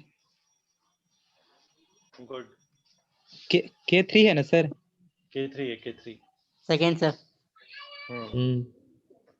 11 हाँ सर। Second option 11 sir. 11 11 मत करो, छोड़ दो पढ़ना। ऑप्टिकल आइसोमर्स वाला। हाँ जो तो फॉलोइंग एग्जिबिट लोवेस्ट वैल्यू पर मैग्नेटिक कर लोगे 12 नंबर। यस सर हो जाएगा। कर लेना ठीक है ना, घर पे करना, छोड़ रहे मतलब ये नहीं कि तुम छोड़ देना। 13 number The value of spin on the magnetic moment on the following configuration। Sir mu दिया हुआ है सर। म्यू दे रखा 2.8 को, देखो बता रहे तुमको एक शॉर्ट ट्रिक बता रहे, कभी भी तुमको म्यू दे रखा, सुनो यहाँ पे पहले, अगर म्यू तुम्हारा 1.73 है इसका मतलब कितना है अनपेयर्ड इलेक्ट्रॉन? √3 है इसका वैल्यू। √3 कब आएगा? 1 जब होगा अनपेयर्ड यानी इलेक्ट्रॉन 1 होगा, है ना? तो 1 2 होगा। पॉइंट समथिंग हो तो 2 होना चाहिए, 3 पॉइंट समथिंग हो तो 3 होगा, 4 पॉइंट समथिंग है तो 4 होगा, 5 पॉइंट समथिंग है तो 5 होगा। याद रखना, शॉर्ट ट्रिक है, कुछ ट्रिक नहीं है, शॉर्ट ट्रिक बस बना दी है। क्या समझे? Yes sir. अगर 2 पॉइंट समथिंग है मतलब कितना अनपेयर्ड है? 2। 2। तो 2 कैसे आएगा, निकलो फटाफट। ये चाहो तो कहीं नोट कर लो। म्यू अगर दे रखा है, सॉल्व करके हम उतना टाइम नहीं वेस्ट करेंगे। जहां देखे 2 पॉइंट समथिंग मतलब 2 अनपेयर्ड है, 3 पॉइंट समथिंग 3 है, 4 4 है, 5 5 है।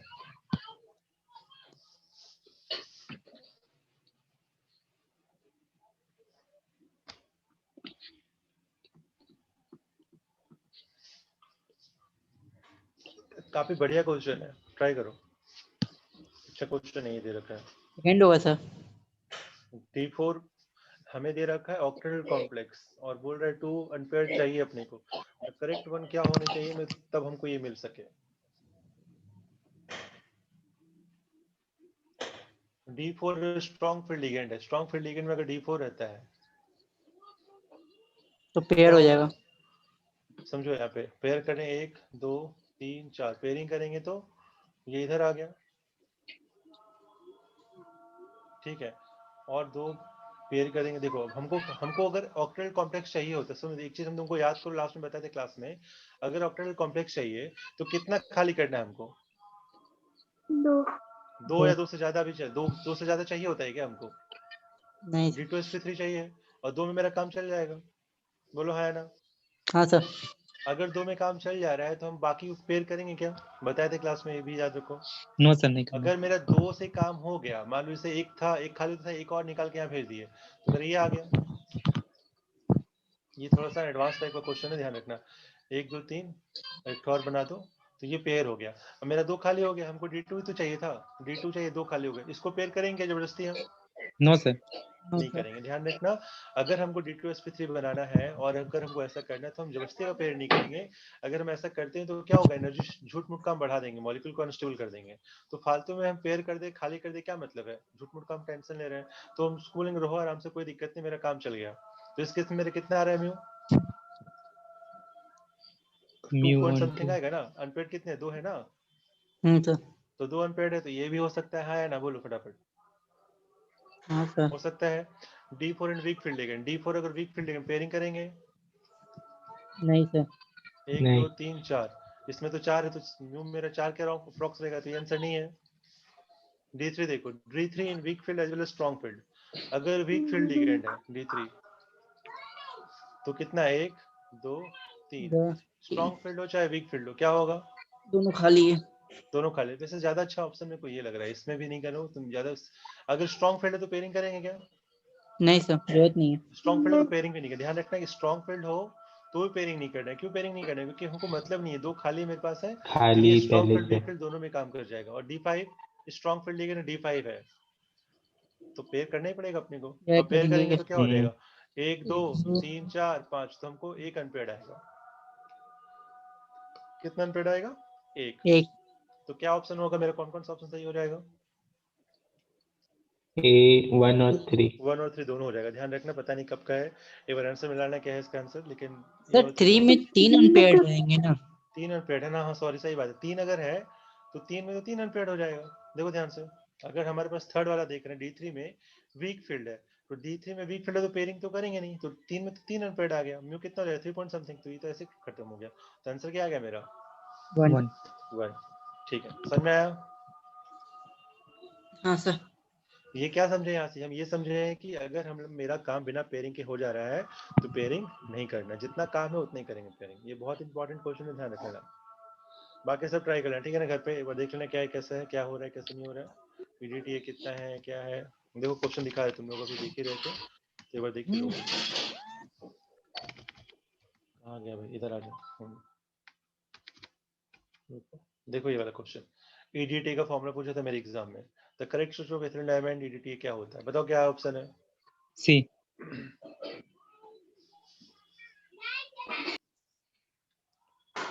देखो क्या आ रहा है आंसर? सी। सी सर। सबका देखो, प्रीतम दिख रहा है? हाँ सर। याद रखना ऐसे क्वेश्चन भी रहते हैं बिल्कुल सिंपल सिंपल। ये जेई का क्वेश्चन है, आईटी का, ठीक है, तो हो सकता है ये सभी देखो आसान है, कोई क्वेश्चन तुमको डिफिकल्ट नहीं लगेगा। आईटी का पूरा क्वेश्चन ट्राई करो, जेई का क्वेश्चन ट्राई करो, नीट का भी ट्राई कर लेना। नीट का बुकलेट भी है, जिसके पास नहीं है तो क्वेश्चन डाल देना बैठ गया, फिर निकाल लेना कहीं से। बना के देखो, सब बनना चाहिए, कॉन्फिडेंस अपने आप आ जाएगा, ठीक है? करके देखना है ना, जहां नहीं बन रहा बताना, बता देंगे, लेकिन सबको करना है। सर 19 का बी होगा। डायनेशन आइसोमर, हाँ तो हो गया ना अपने आप। आयोनेशन मतलब क्या होता है? देखो कितना आसान क्वेश्चन पूछ रहा है। मेरे टाइम ये भी आया 2010, सब 2010 का क्वेश्चन, 4 क्वेश्चन कॉन्डेंसेशन कंपाउंड, तभी मेरा आईटी हो गया। क्या लग रहा है? समझ में आया कितना आसान क्वेश्चन दे रहा है? हाँ 4 सर। क्वेश्चन एक साल आए तो कुछ है इसमें? बताओ। सीएल अंदर आ गया, किसी को बाहर निकाल दो, सीएल को बाहर हाँ। निकाल रहा है, नहीं तो सिर्फ सीएल2 को बाहर निकाल देनी होगा। इसमें क्या है? कुछ है ही नहीं। इसमें क्या है? एक सीएल को बाहर है, सीएल बाहर ही है। आयोनेशन पूछा हमसे, वाटर को बाहर के सीएल को अंदर कर लिया, हो गया, डी हो गया। तो ऐसे क्वेश्चन इतना आसान कुछ दे रखे हैं। Complex showing spin only magnetic moment 2.84, निकाल लोगे अपने बैठ के, सबका बनाना है। ये स्ट्रॉन्ग फील्ड है, वीक फील्ड है, ये कैसा है? फास्फोरस कैसा है? वीक फील्ड है, स्ट्रॉन्ग फील्ड? स्ट्रॉन्ग। बताया है। फास्फोरस क्या इलेक्ट्रोनेगेटिव या ज्यादा इलेक्ट्रोनेगेटिव? स्ट्रॉन्ग है सर। स्ट्रॉन्ग ये फील्ड है, लेस इलेक्ट्रोनेगेटिव होता है ना? याद रखना, जब नहीं, ऐसा नहीं हाँ कि सर नहीं पढ़े लास्ट तो में नहीं आता बता है, पाएंगे। लास्ट में आता है। फास्फोरस नाइट्रोजन के नीचे होता है, तो नाइट्रोजन ही अगर मेरा कम इलेक्ट्रोनेगेटिव, तो फास्फोरस तो और कम इलेक्ट्रोनेगेटिव हो गया, है ना? हाँ सर। और अगर नाइट्रोजन खुद अमोनिया जब स्ट्रॉन्ग फील्ड होती है तो और स्ट्रॉन्ग फील्ड हो गया। अगर हमसे पूछा है अमोनिया ज्यादा स्ट्रॉन्ग फील्ड है कि पीपीएच से स्ट्रॉन्ग फील्ड ज्यादा, तो क्या बोलेंगे? पीपीएच से ज्यादा स्ट्रॉन्ग फील्ड होना चाहिए, क्योंकि नाइट्रोजन से भी कम इलेक्ट्रोनेगेटिव कौन है? फास्फोरस। तो ये भी क्या है? Strong field. ये भी क्या है? Strong field. तो बस निकाल लो आंसर, हमको ये लग रहा होना चाहिए, देख लें क्या है, बना के देख लें एक बार। एक ही वीक फील्ड दिख रहा है हमको यहाँ पे, यही होना चाहिए आंसर, ठीक है? ये पेयर नहीं होगा, कर लोगे अपने आप, बना के देखो, बनाओ, जहां से क्वेश्चन बन रहे जितना हो रहा है करो, फिर अगले क्लास में देखते हैं कैसे स्टार्ट करें, वहाँ पे रिवीजन कर लो थोड़ा देख, और फिर आज वहाँ भी बहुत बहुत कुछ देखना है, हमको पढ़ना है काफी। सर 21 पे क्या होगा? Total number of geometric isomer निकाल लो ना यार, क्या है मतलब 12 हो जाएगा, आई थिंक। ए है ना, ए ऐसे से कर लो, तो ए है और एक होती कैसे तो सर 12? ए ट्रांस नहीं, 4 हो गए, ए trans to be, A trans to सी, नहीं चारों अलग अलग है ना, उसको परम्यूटेशन कॉम्बिनेशन लगाना पड़ेगा।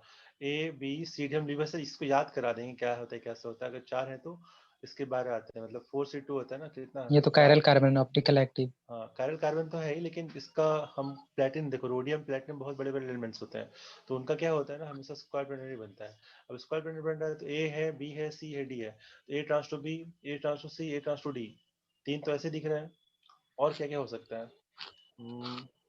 ए के ट्रांस भी रखो, ए के ट्रांस रखो, 3 है तो 3 तो बन ही रहा है, 12 नहीं होना चाहिए, कितना चाहिए? चलते 12, इसका एक्सपेरिमेंट से देख लो, 3 है 12, देख लो, बस हमको क्या करना है समझा दे रहे हैं। एक है और यहाँ पे बी सी डी दे रखा है, तो कितने तरह के स्ट्रक्चर बन सकते तुमको बस ये देखना है। तो तुम एक तो हम बना रहे हैं ए बी सी डी ऐसे है, 3 तो दिख रहा है, 3 तो होंगे होंगे, आंसर देखो 12 है, 3 देखो कंप्लीट करो। 21 नंबर है ना? अच्छा सर ज्योमेट्रिकल है, स्टीरियो में पढ़ेंगे ज्योमेट्रिकल ना? देखना है हमको, स्टीरियो भी नहीं पढ़ा है। 3 होना चाहिए, कहाँ था भाई? किस नंबर? हाँ 3 3 है, ठीक है, 3 दिख रहा है, ठीक है ना? 3 रहेगा, हाँ ए sir. Trans to be, A trans to C, A trans to D, बता देंगे क्लास में जो पढ़ाएंगे तो। मतलब चारों हैं, चारों अलग अलग हो सकते तो कितने बनेंगे बता रहे हैं, तो जब हम आइसोमर पढ़ेंगे तो बता देंगे, ठीक है? इसको रहने देना, ठीक है ना? जितना बताया उतना रिवाइज करो अच्छे से, क्वेश्चंस करो, और जो दिक्कत होगा बताना। चलो देखते हैं फिर अगले क्लास में। हाँ ठीक है, थैंक यू बाय। सर।